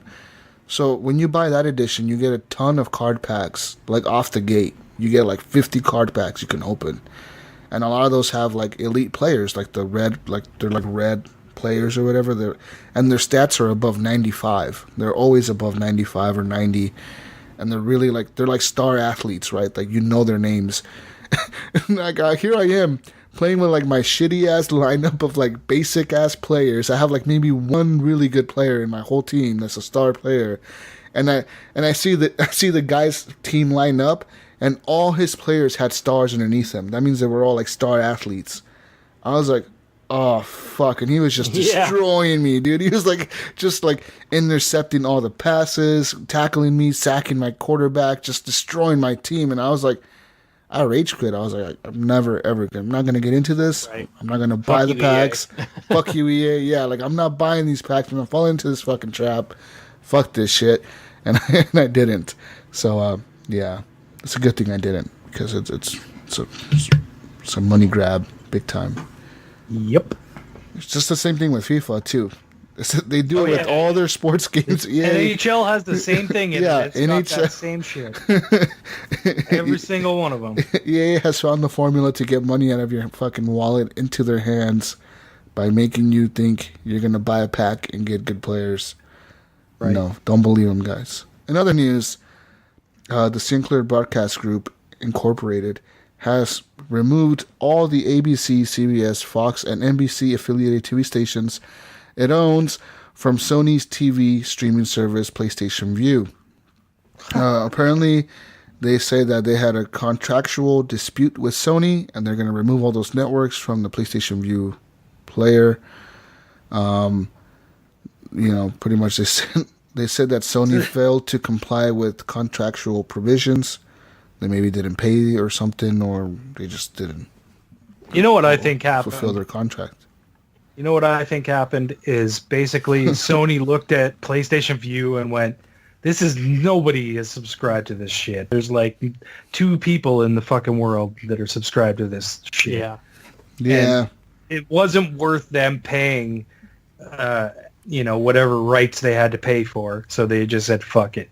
And I guarantee you we'll have a news story coming up in the next few weeks. It's going to be Sony cancels PlayStation Vue because what's the point now, right? Like you just lost every major network. Yeah. Yeah, the Sinclair Broadcast Group, if you guys do not know, it is the largest company in the U.S. that owns most of the channels that we watch. They own all the news stations. They own all the channels. When you think that Fox is against CBS, they're not. They work for the same company. They might have kind of different political affiliations. Maybe the Fox is more conservative Republican and CBS is more liberal Democrat. But at the end of the day, they're both owned by Big Dad. The same people. Yeah, Big Brother on top owns all of them. But most of these, like most companies that you think about are like that. Yeah. You think about like. What is it? KFC, Taco Bell. Yeah. Pepsi. No. What's the 3? KFC, Taco Bell, and Wendy's? I think so. KFC. Yeah, I know it's KFC. I know it's Taco Bell for sure. I think might be Wendy's. Yeah, something like that. But they're all owned by the same company. Yeah. Right. Burger King too. Or no, Burger King. Burger King owns Tim Hortons. Did you know that? Yeah, well, I see. Like they all own. Yeah. Everybody owns everybody, man. Nobody is pretty much. Like I do restaurants, and I get served from a different holding group or whatever they call it. Yeah, exactly. Yeah. That's what I was trying to think of, Gunny, is a holding group. There's there's tons of companies out there that just own like fucking a mass majority of shit. Well, I remember one time a while back, I shared on my Facebook. Same thing with my personal profile. I posted a picture that said. It showed all the companies that make food in the U.S. and North America, pretty much around the world, a lot of places around the world. And they were all owned by like Nestle, PepsiCo, and like one other company. Like 3 companies own like everything in the world for food. Yeah. Same thing with the wine that I deliver. Disney would be the other one. Yeah, Disney would be the other one that's up there owning shit. Yeah, the same thing with all the liquor and wine that I deliver, but same thing. It's all either Diageo or Consolation Group or this other one. Yeah, they all buy a big chunk of things, and they just keep buying more things, and they just want to make you feel like, I'm going. You have a choice. Small little winery, But you have a choice. Yeah, you really don't have a choice. You're giving all the money to the same people. Anyways. Hey, but the other thing I've heard, guys, about maybe not so much about Sinclair Broadcast Group, but is. Because I don't know how contracts work, and I don't work at a big office, but where they want to charge, like, let's say Sony or, their Vue more money for, and for example, like, and they say it's hard for people like Netflix and Sony Vue to, change subscription models to consumers. Right, where if they're just charging you $20 a month, like, so what? Now they got to all of a sudden charge you $25 a month, where that doesn't work out for them. So yeah. They don't want to push their price point because people like Netflix has done it a few times already, right? Like they've had to, right? Because other companies that they it's a matter of profit for them. Just like with Marvel and or Disney, they want to charge more money to keep it on there and. Yeah, but so I say like, kudos you look to at things something like like Netflix, and it's like, you know, they've actually pushed out content for your money. You know what I mean? When you think about it, they're putting that money to they're making more money so they can do these big shows, and even they greenlight shows that would never get the light of day on a network. You know what I mean? Well, they take over stuff that has been on network before that it's gone away. You know what I mean? You look at stuff like Arrested Development. I want them to bring back Firefly. The show's cool. Oh, man. yeah, that'd be so cool. Imagine like if they came out and said like, "Guess what, guys? We're actually gonna finish the show for you. You know, like continue." Woo! And then they get the same actors to do it and everything. That'd be insane. But yeah, pretty much Sinclair said it notified its subscribers that the network stations will be replaced with on-demand content. That content represents just a fraction of the programming Sinclair stations provide and does not include any of our award-winning news or popular syndicated programming, Sinclair said in its announcement. So they said that we're going to give them on-demand content, but none of our good stuff. You're going to get the shitty secondhand shit that we don't want to play. The garbage that you wouldn't watch anyways. They also urged Sony subscribers to consider other video distributor options, including Sony's competitor, YouTube Television. They also said that it will not have any material impact on the business of Sinclair, the broadcaster, which is now currently awaiting regulatory approval of its planned $3.9 billion acquisition of Tribune Media. It expects to own, operate, or provide services to 215 TV stations in 102 markets after the two companies merge. So they said, yeah, we're so good. We're not going to lose anything out of this. It seems like Sony's going to be the one losing in this one. Yep. Hey, guys, since we're on the same thing as this, you guys heard about that? What was it? T-Mobile and Sprint merged this week? Yeah. I don't know if that's good or bad. Yeah, we'll see what happens with that one, too. Yeah, that's... Well, I mean, I don't have either of them up here, so I don't know, but I'm assuming that the merger will only make their... they'll have more towers. Well, what their signal's going to be stronger. Right, that's what I do know. Off of all their towers. Like, one thing I do know is that Sprint does have 5G. Like they invented 5G networks. Like they have them. They made it. And I think T-Mobile. There was rumors back in the day that T-Mobile was going to acquire Sprint, but they never it wasn't approved by regulators or whatever. They said it would be a monopoly almost. And then T-Mobile was going to merge with AT&T, but that never happened. And then now they're finally approved merging with Sprint. But I think they did it a lot in part because of better coverage for Sprint users, because they're kind of like the worst one out of all the major four. That improves the coverage for them, but it also provides the technology for the 5G network over to T-Mobile so they can just bring out 5G to everybody. You know, now what that creates is like the big three now. Instead of having four big companies that are like the major cell phone providers in the U.S., it's going to be T-Mobile / Sprint versus AT&T versus Verizon. Yeah, It's going to be kind of crazy. That means probably less competition between them, you know? right. The Sprint used to be the cheapest one. They had the worst service out of all of them, but they were not horrible, but they weren't the best. And I didn't like AT&T service, especially if you go to the mall or something. You know, take a number, go stand somewhere out of the way. You know, it's like I didn't like that. So. But their coverage is really good. They're just reliable. They've been around forever, right? So yeah, where I've got T-Mobile and I don't have the best coverage here in the Bay Area where I'm at. At least I don't think so. And so maybe that'll help that situation, Gunny. Maybe you'll. Anytime I'm near work or you figure I'm a truck driver, so I mean I'm always for the most part in town and within a lot of where there's a lot of people and but still I don't care about. I did enjoy AT&T service better. Their mobile coverage service, not their customer service. Okay, in other news, Nintendo has announced that they are partnering with Random House Books for young readers. And they're going to bring over characters like the Super Mario Brothers, The Legend of Zelda, Splatoon, and Animal Crossing into books for kids to read. Oh, cool. So, like, kids are going to get, like, stories of Mario and shit, I think. Yeah. Legend of Zelda, Super Mario Brothers, Splatoon, and Animal Crossing. Yes. Mm-hmm.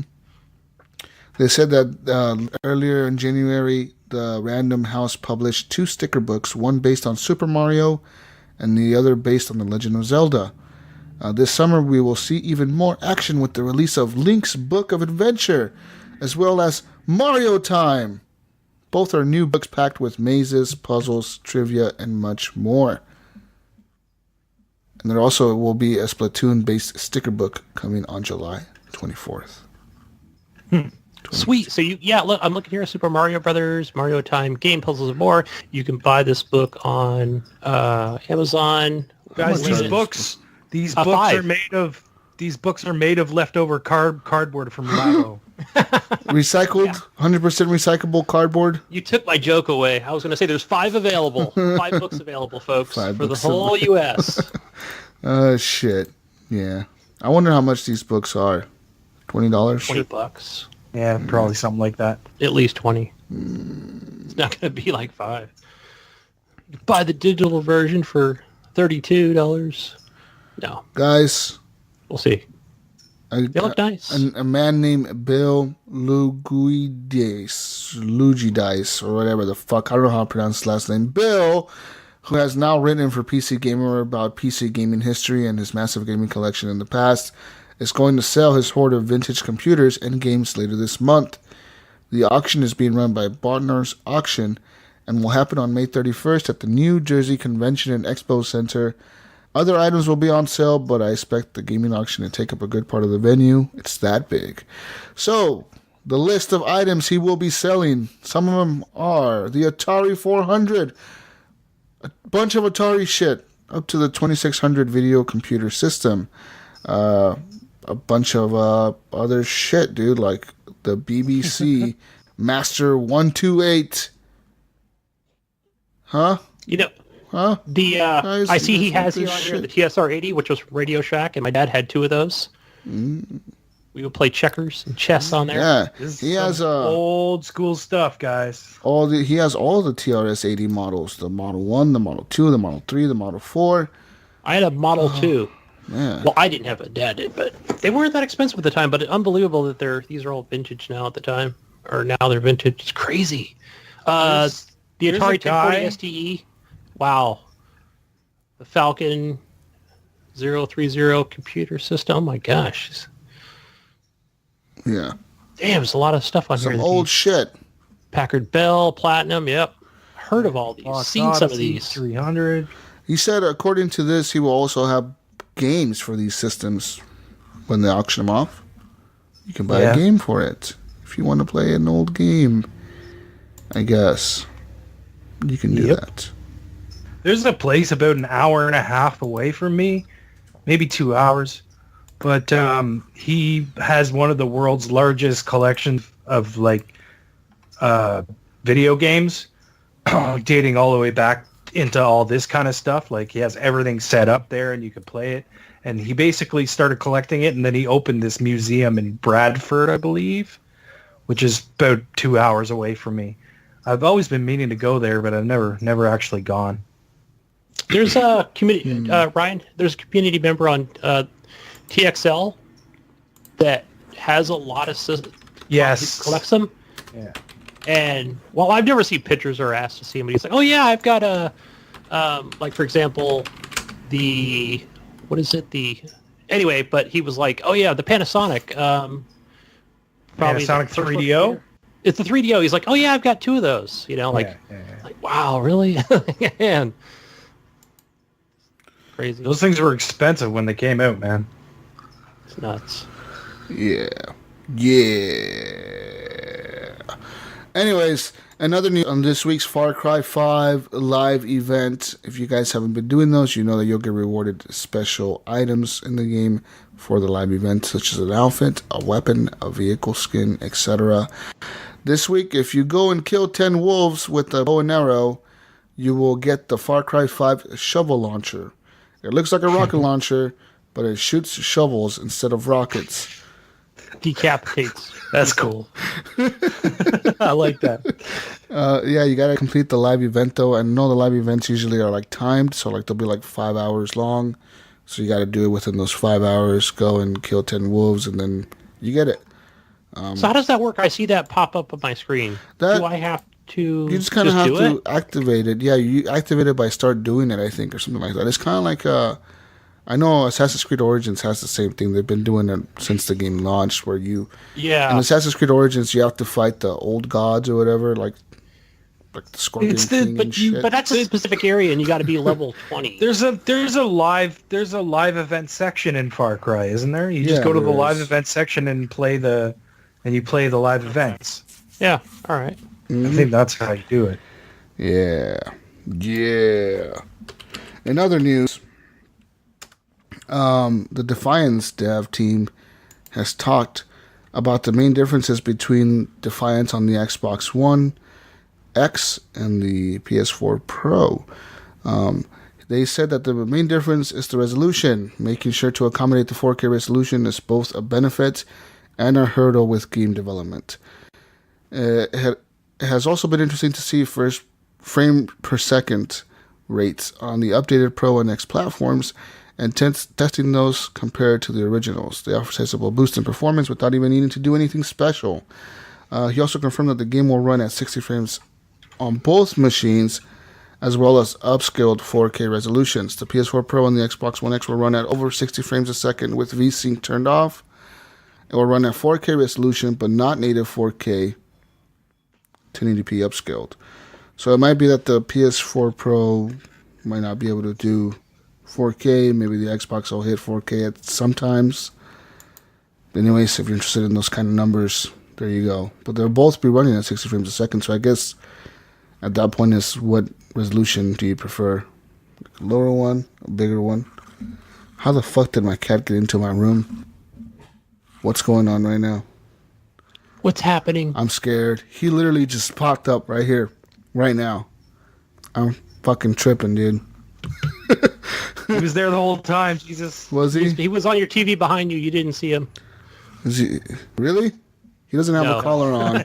He doesn't have a collar on, so I don't hear him when he jumps around. Like right now, he just popped up on my bed and he's licking himself. It's kind of weird. He never comes into my room. You have a quest to fulfill.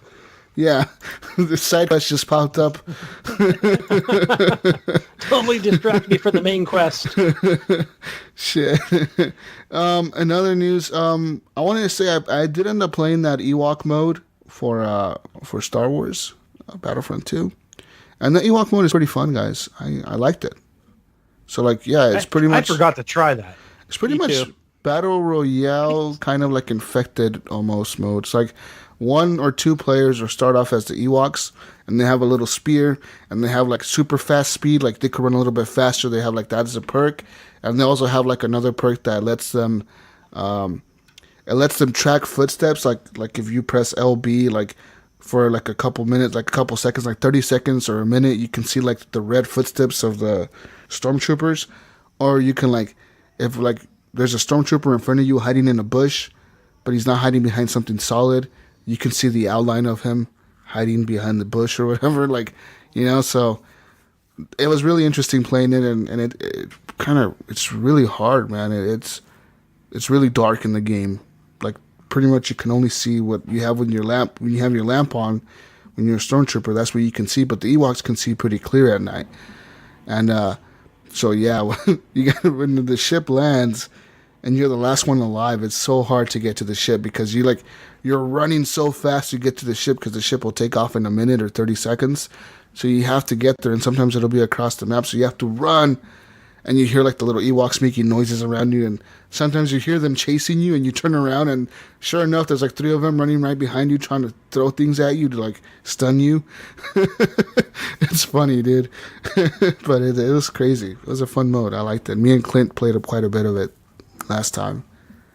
Is it? I think it's double XP this weekend. I hope they have that mode again, because when they first brought it out, it was a limited event only, and then they brought it back because people were like saying like, "Why the hell did you guys take that away? That was the best mode you guys had. Why'd you take it out?" So I think they brought it back. I think it'll be there this weekend. I plan on playing it again tonight, probably. Cool, and I hope they bring out the zombie mode in Siege again. Just like another special Dude, event that thing. mode was good, man. Like, fucking A. Why would you take that out? Why would you take that out? I have not heard anything since. Why would you take that out? That was like a cool, like, little thing the game needed, because the game lacks a single-player story, right? There's no story to the game. There's no campaign. Keep that in there like as kind of a campaign, you know what I mean? And bring it 4-player co-op. Don't fuck with this three people. Three people bullshit makes it too hard, because if one goes down, yeah, it's difficult. Yeah, it's see, one. I think they did it that way because they wanted to make it hard.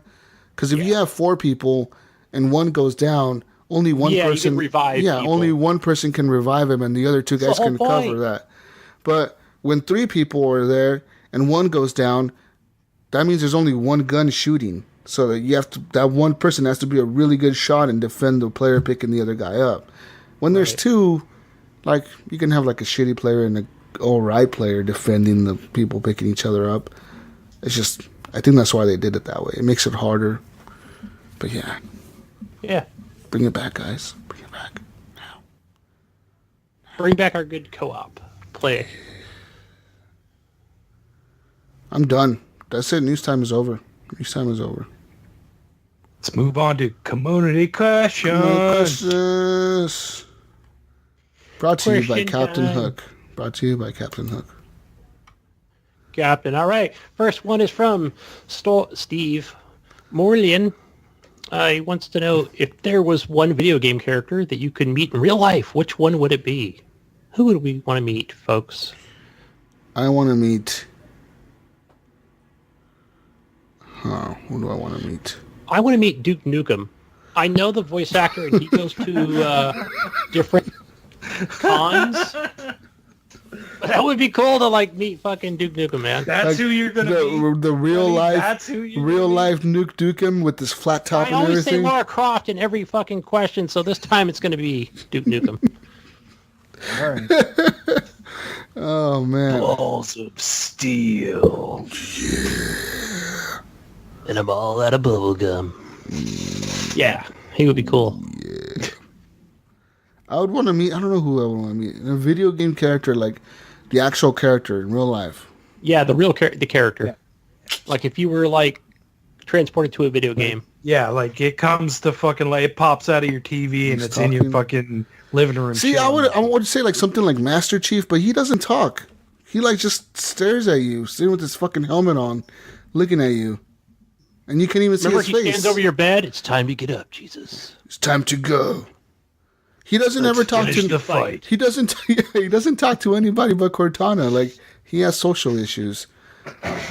He doesn't have any friends. Just breathe through that mask like a creepo. Yeah, it's super loud. So I'm gonna go with my usual. I'm gonna say fucking Moxie from Borderlands. Oh yeah. You just want that rack in your face, don't you? It's not just the rack. Shit. You want to drink? Glad Kathy's not here. You're like, oh shit! I'm live on Facebook. I hope she's not. Oh fuck! What is she saying? Have an emotional breakdown. She's pregnant. She'll fucking have an emotional breakdown about why the fuck you say things. Why would you say that live on Facebook? She just popped in your room right now, Ron. She just like shit because she hears me talk about her on like anytime I say anything about her, she hears me and she's like, "Why are you talking about me?" Like that time that I shouldn't say this, but the time that I talked about when we came back from Mexico. Oh yeah. And she could poop for a while. And I mentioned that on the podcast, and she gives me shit to this day for that. Now you mentioned it again. Now you brought it up again. She's not here to hear me. So. Oh, yeah. Wait till she hears the show. Somebody will message her and be like, "Hey, Ryan said this about you at this time on the show." Yeah, check it out. But I don't know what character I want to meet, guys. There's so many things I would want to meet, like from a video game in real life. Like, I would want to meet a dragon, like from Skyrim and shit. Like, think about how cool that would be, dude. The dragons do talk, right? But no, I don't talk dragon tongue, man. Come on, bro. It's only the dragon. Talk shit to it. And it'll fucking eat you. Shoot at him. That'd be so cool though, like to see a real dragon, man. That'd be fucking legit. I would want to meet a dragon Don't tell me to do drugs to meet a dragon, guys. I will not. There you go. He wants to meet Puff the Magic Dragon.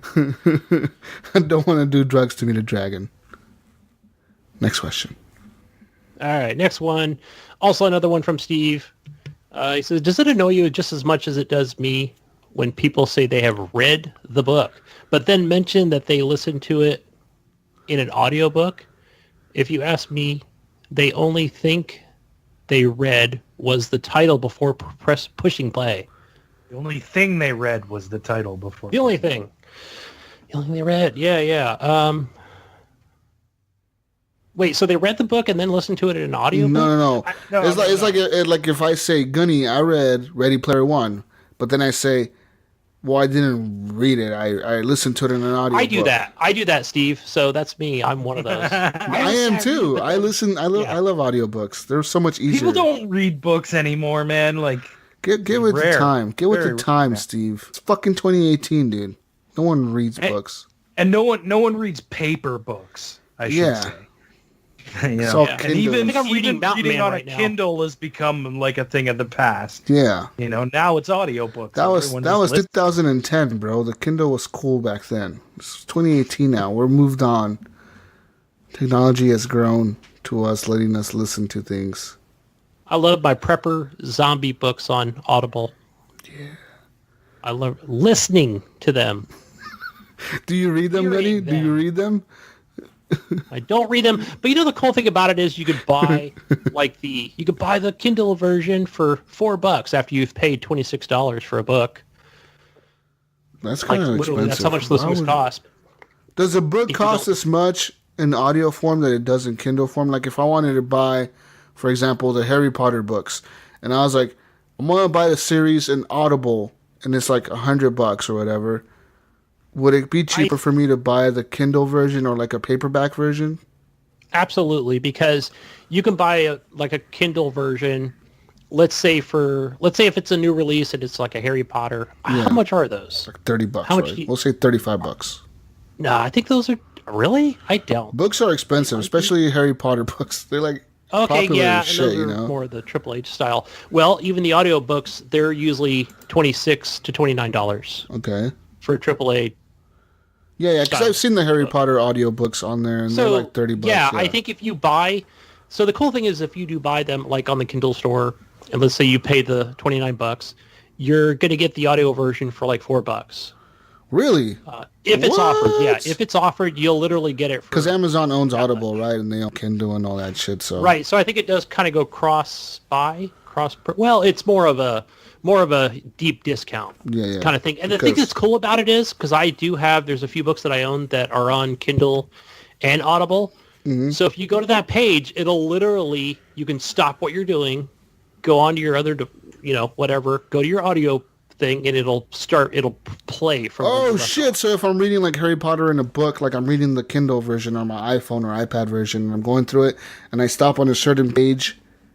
And then I could switch over to my phone, start up Audible, and continue playing it from where I left off? Absolutely. It'll give you the option. A thing will pop up. It'll say, hey, you're on page 22 from Kindle. Do you want to start listening from that point on where you left off? You either can say yes or no. That is fucking the future. That is the future, Gunny. Wow, yeah, so I've seen mind this blown. Harry Potter books. Actually, Jesus, it's now. It's now. Oh not my future. God, it's now. We are in that. We're now in the future. We are now in the future. Steve, get with the times. Think about how wrong those two words together are. We are now in the future. The future is now. Little bit of an oxymoron there. Shut up. You know what I mean. The future is now. So you're right, Steve. I need to stop saying I read it. I read books all the time on Audible. Right. Next question, guys. Well, Steve, just so you know, I never read books in audio form, but I never read books either, so it doesn't... That's why he's so smart. He's European, guys. The Europeans read books all the time. That's what I heard. It's what they do for their pastime. It's all they got over there. They just got books. Just have books. Yeah. How you liking that Overwatch? Books over there, and tea Steve? time. Enjoy it while it lasts, okay? What are you talking about? He doesn't have video games. He only has books. Yeah, he only has books. Paper. His Xbox, it's just a book that opens up. Yeah, and then he reads the games. That's what he does. The adventurous games. It's like an adventure book when he's reading the book. Like, make a decision here. Who does shoot him in the head? Yeah. Or try to sneak around the corner? The excerpts of Xbox Live. Shit. Next question. Fuck. Next one is from JJ, John Jerome. Jesus talked about last show about people with slower internet connections, and I am one of them. So I was angry when I put in Final Fantasy 15 and saw that it was a 40 gig from disk and a 36 gig download. This is going to take 3 weeks for the download. In order to ship these larger games completely, are they going to start downloading multiple Blu-ray discs or switch to flash drives as games get larger to keep physical copies going for the end of this generation and next-gen consoles? No, John, because I don't know how PlayStation works, but from Xbox, the disc is only a license, right? That's exactly. No. You still install the game off the disc, but any updates have to be downloaded, and some of those updates are huge. Right. So if you're offline, it'll download from disc. That's what it was, right? No, even if you're online, no, I think when you're online, if I buy, say, Gears of War, just picking a game. Okay. I pick up Gears of War, right? I will install 36, 38 gig off the disc, but there'll be another 20 or 30 gigs that have to download and install after that are like patches and updates and I don't think so. I listened to this. I listened to this Xbox Live with Mark Wingman, and he said, "I'm pretty sure you." I'll do it right now. I'll do it right. He said, "Do it right now. Live, do it right now. Live demonstration. Go get a disc. I'll be right back. I'll be right back." You get a fucking disc. It's gonna be a download. I think you're right, Gunny. I think it's just like a license that lets you because you're already on the internet, right? So it firms with the internet, correct. This person has installed this disc. Yeah, and instead of doing it the way Ryan is saying, maybe it does install off disk when you're off the internet. If you were to start up your Xbox, right, take it offline, put the disc in, it'll be okay, installing off a disk, 40 gigs. But as soon as you went online. As soon as you go online, it'll prompt you and be like, this needs an update. You need to update this to play it. I'm sorry to interrupt, but what you were talking about with the disc, that's for original Xbox games. No. That's back compat. If you put the disc in, it's just a license, and then, No, I remember. I do not have Shadow War installed on this Xbox. Okay, do it right now. Sure. Do it right now. I put this in. It's going to install off the disc. All right.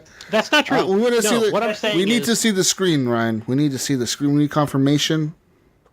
I'm talking about an initial thing. If when it comes with that, so if you're online, it's going to download from the store. Yeah. If you pull your USB or your Ethernet out of the back, it'll download from the disc. Yeah. No. Yes. I don't know. It installs off the disc. No, it doesn't. Let's argue with Wingman confirm this. I believe this came when the Xbox. We'll see if Wingman is a liar. I will confirm it right now that it wasn't like back on the 360 days. Turn your camera towards the TV. I want to see before the prompt pops up. I want to see this confirmation. Anyway, to answer John's question, I don't know. I think they'll. Yeah, right. How's that going to work? We're getting visual confirmation. These discs, are they just going to go on Blu-ray type style drives or what? We see the target. Or are we just going to get smaller? Zoom in on the target. Okay, the size of the content that you're updating is 10 gigabytes. That's what I have to download. The rest of it comes off the disc. Okay. All right. That's what you claim. Go continue. Press. What you're talking about, Gunny, is the Xbox shit, is this? No? Okay, there it is. Yeah, I just always thought original Xbox and Xbox 360 game discs are just a license. That's all it is. But start it. I want you to start it to see if it starts downloading it. Okay, so wait, here. Okay. Start it, because I think it's going to download from the internet. It's downloading right now, or it's installing right now. Go to your queue. Go to your queue. Go to your queue. Yeah, I don't know if the queue will show it. The queue will show. The queue will show if there's data being used, like network data. See, look. Oh, I can't get close enough to it. What does that say? Can you see stop that? it with the camera. The top says disk, 4 kilobytes, 30 gigabytes being installed off the disk. The network is a 10 gigabyte download. Like boom! or what have you. Motherfuckers, I told you. Okay. We have now confirmed that Wingman is a liar and he is wrong. I am. I misunderstood. Gunny and Wingman are both liars. Wingman is not a liar. No, I just Wingman misunderstood. Is talking about is also true, but you misunderstood what he was saying. The original Xbox and Xbox 360s, yes, that's just a license. When you put that disc in, it downloads completely from the network because you don't use that the disc, right? Yeah, that comes from the network. But when you're doing Xbox One games, if you have the disc version, I don't have to download that original whatever 30 gigs, say, just for Shadow of War, for instance. Uh-oh. Oh no, my camera screwed up. Uh-oh. Okay, I thought it was all coming from the internet. But guys, let's answer John Jerome's question.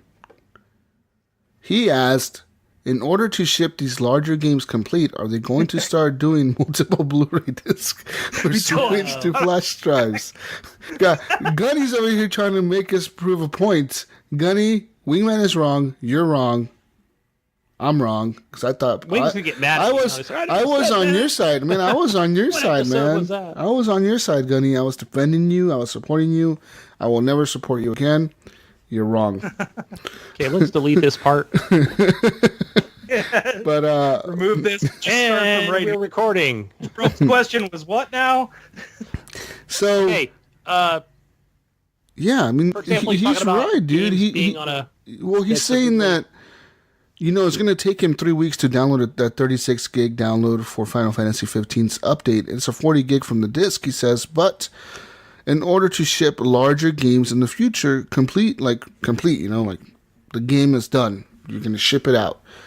Will they start doing multiple Blu-ray discs? Because a Blu-ray disc can hold up to 40 gigs, am I correct? 40 gigs or 45 gigs? I heard but they're not going to do that because of the fact that they have this, I mean, they did. You think about 360 at the end of the cycle, they started doing that, and it's such a fucking hassle. Well, I remember L.A. Noire was a game that had 4 discs on the 360. Windows 95 had this crap going on. Yeah, it was kind of weird in L.A. Noire when I was playing it. Like, all of a sudden, I reached a point in the game where it was like, please insert disc 2. The Witcher 2 had the same thing where it was like, yes, 1 disc and 2 discs. What other game had it? L.A. Noire, The Witcher. Grand Theft Auto 4. 5, was right? A double disc. Was 5 a double disc? No, yeah, 5 was what I was thinking. Yeah, when that originally released, I think it was a double disc, wasn't it? Yeah, it was. Pretty sure it was, 5. And you had to install the second disc first, and then put the first disc in. And then don't they have all they did was double layer discs, or is that the same thing as far as the 40 gigs max? No, it's the same thing. I think there's always. Or are they just more expensive to manufacture? Yeah, it might be that they don't want to do it that way because it's more expensive to make those discs. What I'm thinking though is that in the future, I mean, like I always said, there's a problem with the infrastructure of the internet in this country. There's people that live where they cannot get gigabyte internet or even 20 megabyte internet because it's just too expensive. So these updates do take weeks. Smaller.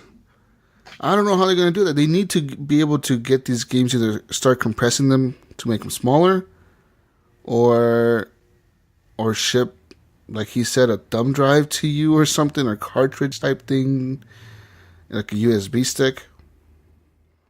I think if anything, John, they'll just make them smaller and go, here's the core game, the bare bones basic. And you have to download everything? We can put on a disc, and then everything else will have to come from the server. That's even more. There's more shit to download. Yeah. that makes the problem even worse. They're gonna fill a disc. You know what I mean? Like, I don't see them not doing that. They have to at least give you the majority of the game shipped on disc. That only makes sense. But I don't know what the hell is going on with my camera. It keeps turning off. Yeah, but I mean, we're talking about the future when they're just making these games that are just take more graphical power and that are 80 gigs big. What are they going to do at that point?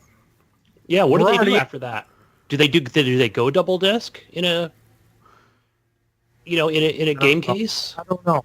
It just doesn't seem like it makes sense anymore when there's another delivery system, and most people are using it. And I understand that there are people that have issues with that. And, unfortunately for me, I'm not one of them, and neither are you guys, right? Like, we have decent internet, but there's people that live in like the mountains and stuff. Yeah. And they can't get a decent internet connection, So we're talking about the next maybe GTA 6, where doing or the next Skyrim or something. Yeah, how are they going to do it? Like, are they just going to like try to compress the files onto one disc, right? Try to make the next GTA 6 into one disc? Could they do something like that where? But if the game is 60 gigs, your mountains don't get rendered. Your mountains don't get rendered because you didn't update. It's not part of the disc, and there's not enough room. There's compression technology. Like, for instance, if you remember when Skyrim released on 360, that disc was 7 gigs, just over 7 gigs. I think it was like 7.5 gig.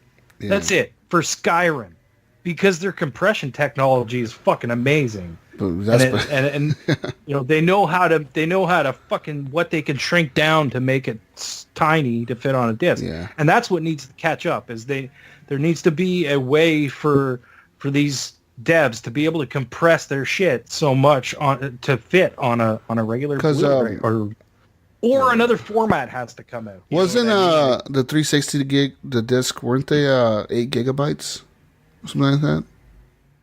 8 gigs or 9 gigs? Yeah, because it was just a DVD, right? So, but I mean, you're going to have to do this at launch. You're going to have to do it at launch, right?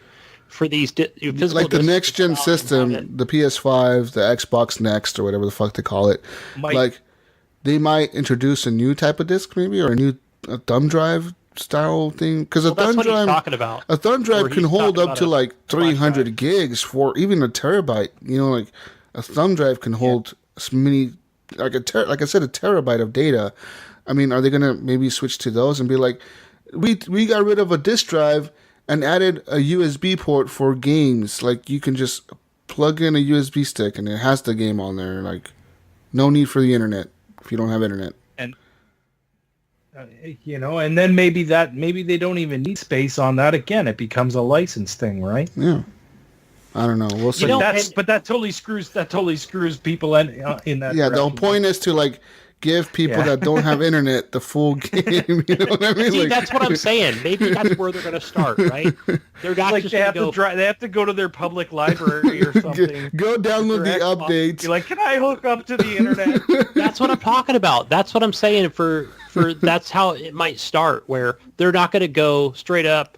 No DVD drive for the next console, right? They might say, no, we're going to keep it, but hey, if you're going to play that next GT game, you're just going to play the single player, but we've got so much, we couldn't fit it all on one disc. It is playable, but no, you can't go to this area because it hasn't been updated, right? That's what I'm talking about, right? But at that point, they could just say... Where they didn't want to put the time and effort and money into make it a second disc. To me, it'll go whatever's cheaper. If it's cheaper to manufacture disc than it is to manufacture a thumb drive, the companies that stick with disc. But if it becomes cheaper to make thumb drives that are bigger, like they can hold 200 gigs, make it a 200 gig thumb drive.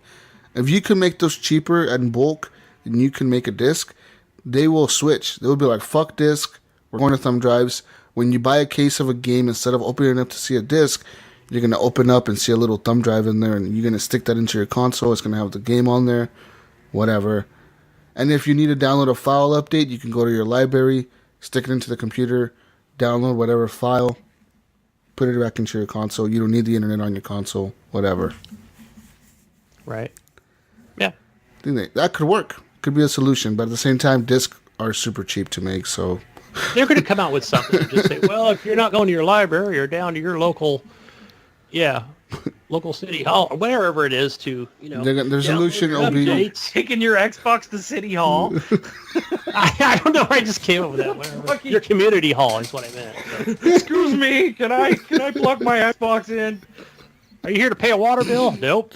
Download. No. The solution is going to be Xbox will install internet poles in every city where you can walk up to the internet pole, plug in your console to it. It has to be on Xbox. It won't do it for the PS4. And it'll give you free internet for your Xbox to download updates. That's it. Problem solved. I'm solved. There you go. I'm sorry to get on it, Microsoft. I'm sorry to hear you have that problem, John. That must fucking suck, dude. I would be so frustrated to like put in a game and like have to wait even an hour to play it. It's frustrating for me to even wait an hour to download a game. I could not imagine having to wait like a day or two. I remember having to wait an hour. I remember those. Remember the days when you put the disc in the drive and the game just played? Yeah, it just worked like 5 seconds later. That was crazy. And then we went to the next generation of consoles, and it was like, and I remember come back in like 2 hours. You remember when GTA 5, one of the big things that people were complaining about when it came out on 360 and the PS3 was on the 360 you had to install the disc before you played it. So people were all complaining like, why do I have to sit here and wait for 20 minutes while the disc installs? I want to play the game now. Now we're like fucking downloading updates before we can play games and shit. It was way different, man. It's crazy how things have changed. And it's weird how when they started that, they did that update where, hey, you can install the disc on your Xbox 360, and I think you could do it with your PS3. It'll run a little bit faster. It was way after at the end of its life cycle, and well, near the end, right? And then they did that, and then it was just, I think PlayStation 3 had to install. Yeah, those were long. Those would take forever. And Xbox 360 was optional. Xbox you could choose to, and you could play off. I remember on my Xbox 360, I had like a 250 gig hard drive, so I would always install them because it would help loading times a little bit, and just for that reason. But I remember on what was it? Like on the PS3, I remember I bought a PS3 for the first time when the Tomb Raider first came out. The reboot came out. I had a PS3 before that, but I sold it just like I sell everything I buy. I bought a new one of those white ones, the white slim PS3s that came with the Tomb Raider game. I bought that. And I got so frustrated with installing the fucking game because it took 7 hours to install. 7 hours. I had good internet too. I plugged that shit in. It was like, update time. Install time, 7 hours. I was like, you are full of shit. I could put the disc into my 360 and play it in a minute. Why the fuck do I have to wait 7 hours to install a disc on a console? And they were the worst. That was the worst thing ever. That was bad. Yeah. And then they had was it the external hard drive that you could do on your Xbox 360 at the very end of its life cycle? I was like, what the fuck? They did everything backwards. Yeah. You know? But I guess it was an option for those that wanted to have that. Yeah. What's the next question? Anyway. Next one, last one for Brian Tolt Jr. It says, so if you guys are wrestlers, what's your outfit look like? What's your gimmick? What style do you fight? All right, so I'm going to go with like a red leather outfit. Red leather?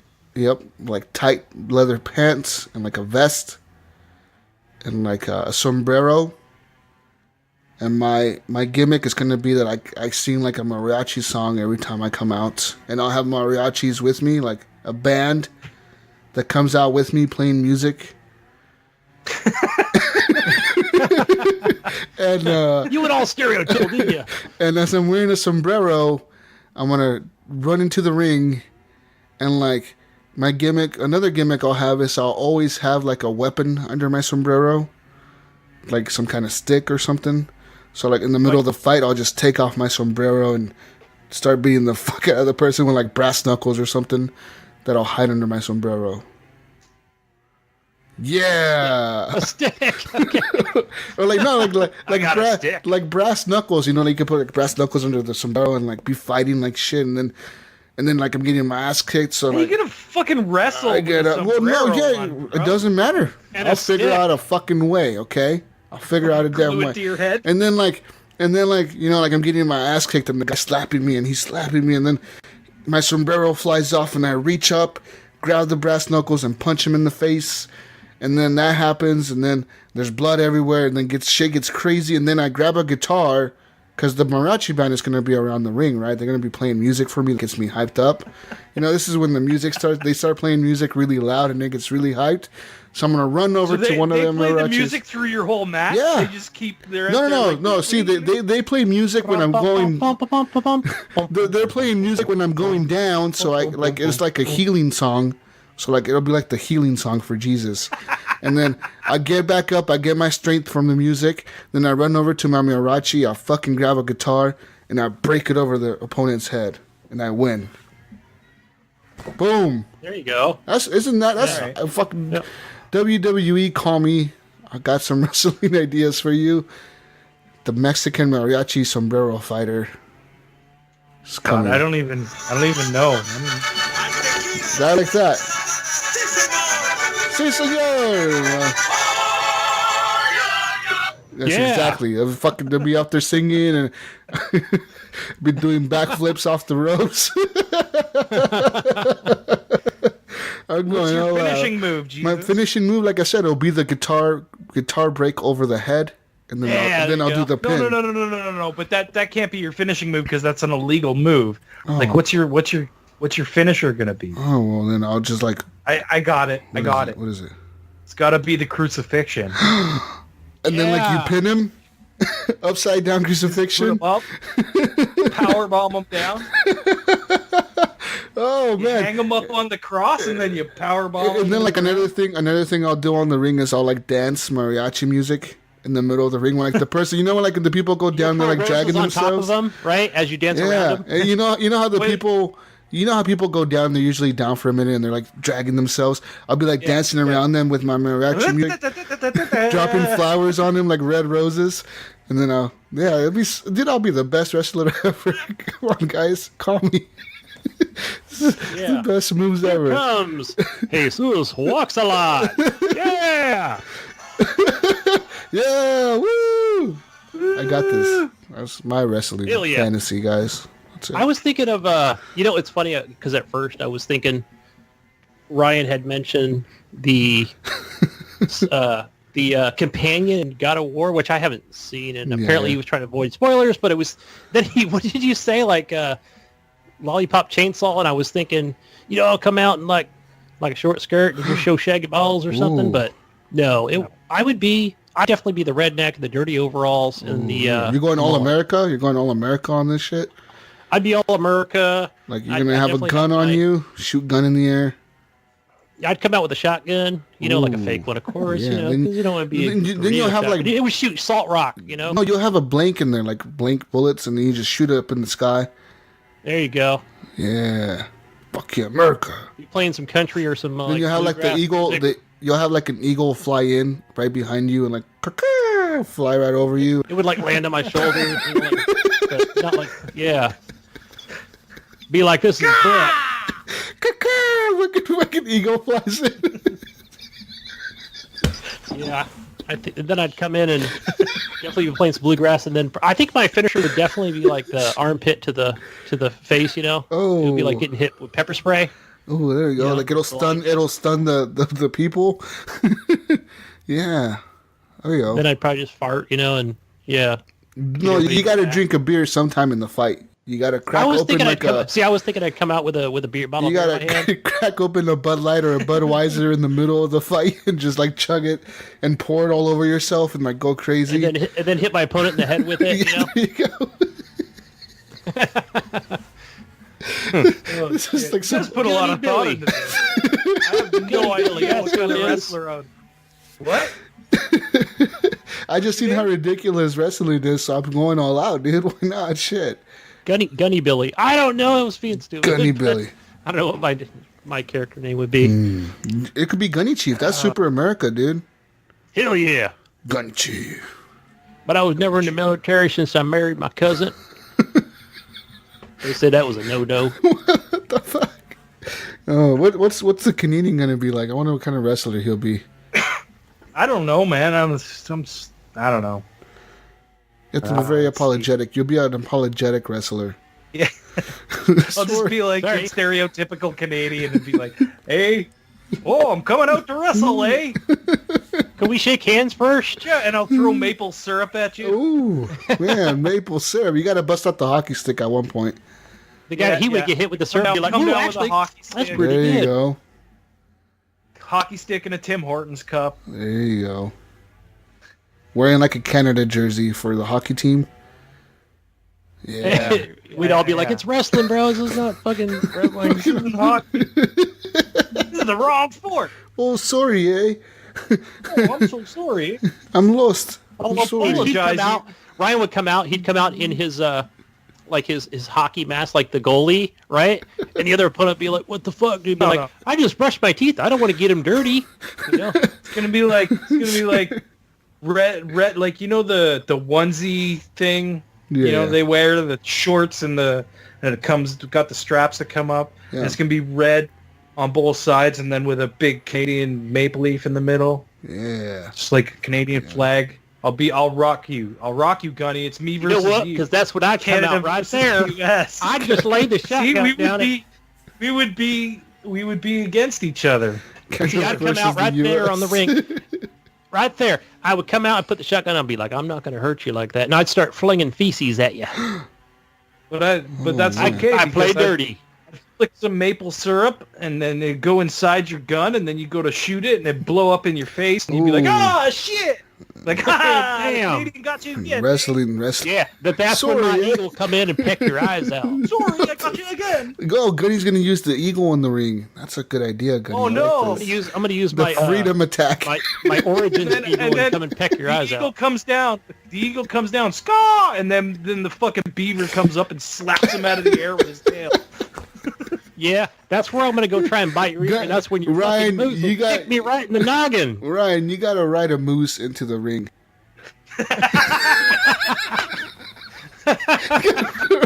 Ride a fucking moose into the ring.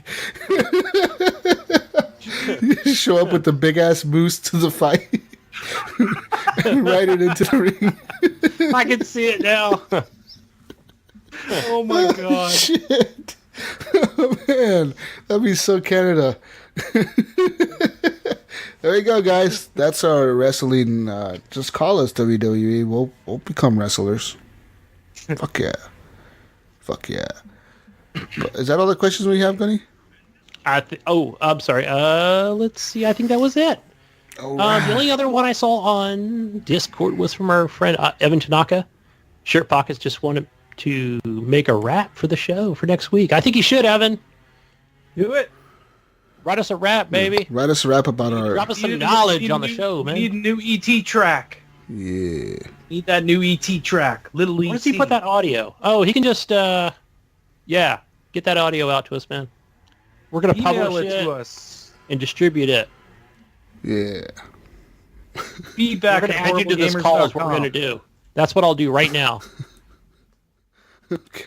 How's that, Evan? I'm adding you to the call right now, so that way that you can go on your Skype and boom. Okay. All right, guys. Well, with that being said, the show's over. It's done. Show's over. Find us on Xbox Live. Find me on Xbox Live. Gamertag Jesus Walks a Lot. On the PlayStation Network, GSUS Walks a Lot. I'll be playing some of the Ewok mode tonight. Maybe some PubG. I'll definitely head on over to the PlayStation and get some God of War in my life. I won't play Beyond Two Souls because that's a PS Plus game free thing. Looks cool. What is Beyond Two Souls? I keep hearing about it. It's a story game, kind of like Heavy Rain. Yeah, like it's the other David Cage game. All he makes is those types of games. He doesn't know how to make any other kind of game. But yeah, that's it, guys. Where can we find you, Ryan? You can find me on Xbox Live, Steam, and PSN. Gib8777. Gunny. And my name is Carmelina. Oh, yeah, I'm Gunny Chief, guys. Cake Sniffer. Gunny Chief. Gunny Chief on Steam. What's going on right now? What the fuck? What's going on right now? I don't even know. Yeah, Xbox Live, guys. Steam. Go join our Discord. We're on Twitter. Someone slip you like an acid pill or something? Or yeah. Tripping the fuck out. Some of the listeners are like, I like that show. Incredible I don't even know what show you're talking about. Fun housing or What does Gidget say, Jesus? Peace out, Brussels sprouts, and we'll see you on the next week's edition of the Horrible Gamers podcast. Go to Patreon, give us money. Bye. Bye. Love you. Bye. Bye. Oh, I was just playing this dude called, this dude. I'm playing a dude. Whoa, man, what are you playing a dude for? That's gross. It's called Corgan. It was free. Oh, yeah. I saw it was free, and I was like, hey, I'll take free. It didn't say it was part of Game Pass. I was actually looking in the store. No, it's a free-to-play game. Oh, okay. Is it? I don't see that it's multiplayer. It does come with those crystals that you pick up, so. It's that one that's like Diablo, right? Yeah, like yeah. Oh, there is a multiplayer, actually. Do you have Star Wars sheets on your bed? Yeah. I do. Did I show you the pillowcase I bought? No, I don't think so. Nice. You're a fucking child, Gunny. What the hell? Isn't that cool? Yeah, for a 10-year-old. You hobo. I'm a mountain man. Hey, I got some coffee. Some Keurig coffee. It's I called... drank a coffee. I drank the coffee right before I came over here, so we're good. Fucking wired. Ryan just put in the chat. I'm outside. Hey. Hello, Ryan outside. Hi. Anyways, the coffee is called Laughing Man, like I'm doing now.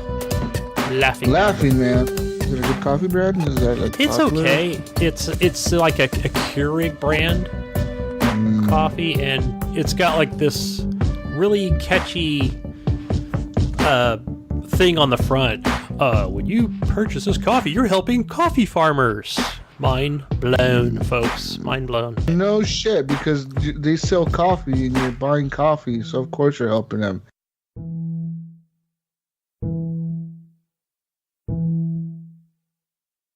Two, 1, 0, go. It's not how it works, but okay. I'm ready. All right. Okay. In 5, 4, 3. Take a deep breath. Hold on. I gotta take a vape real quick. Shit.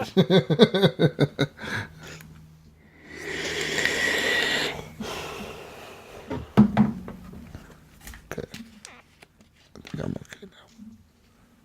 In 19, 18, 17, 16, 15, 14, 13, 12, 11, 10, 9, 8, 7, 6, 5, 4,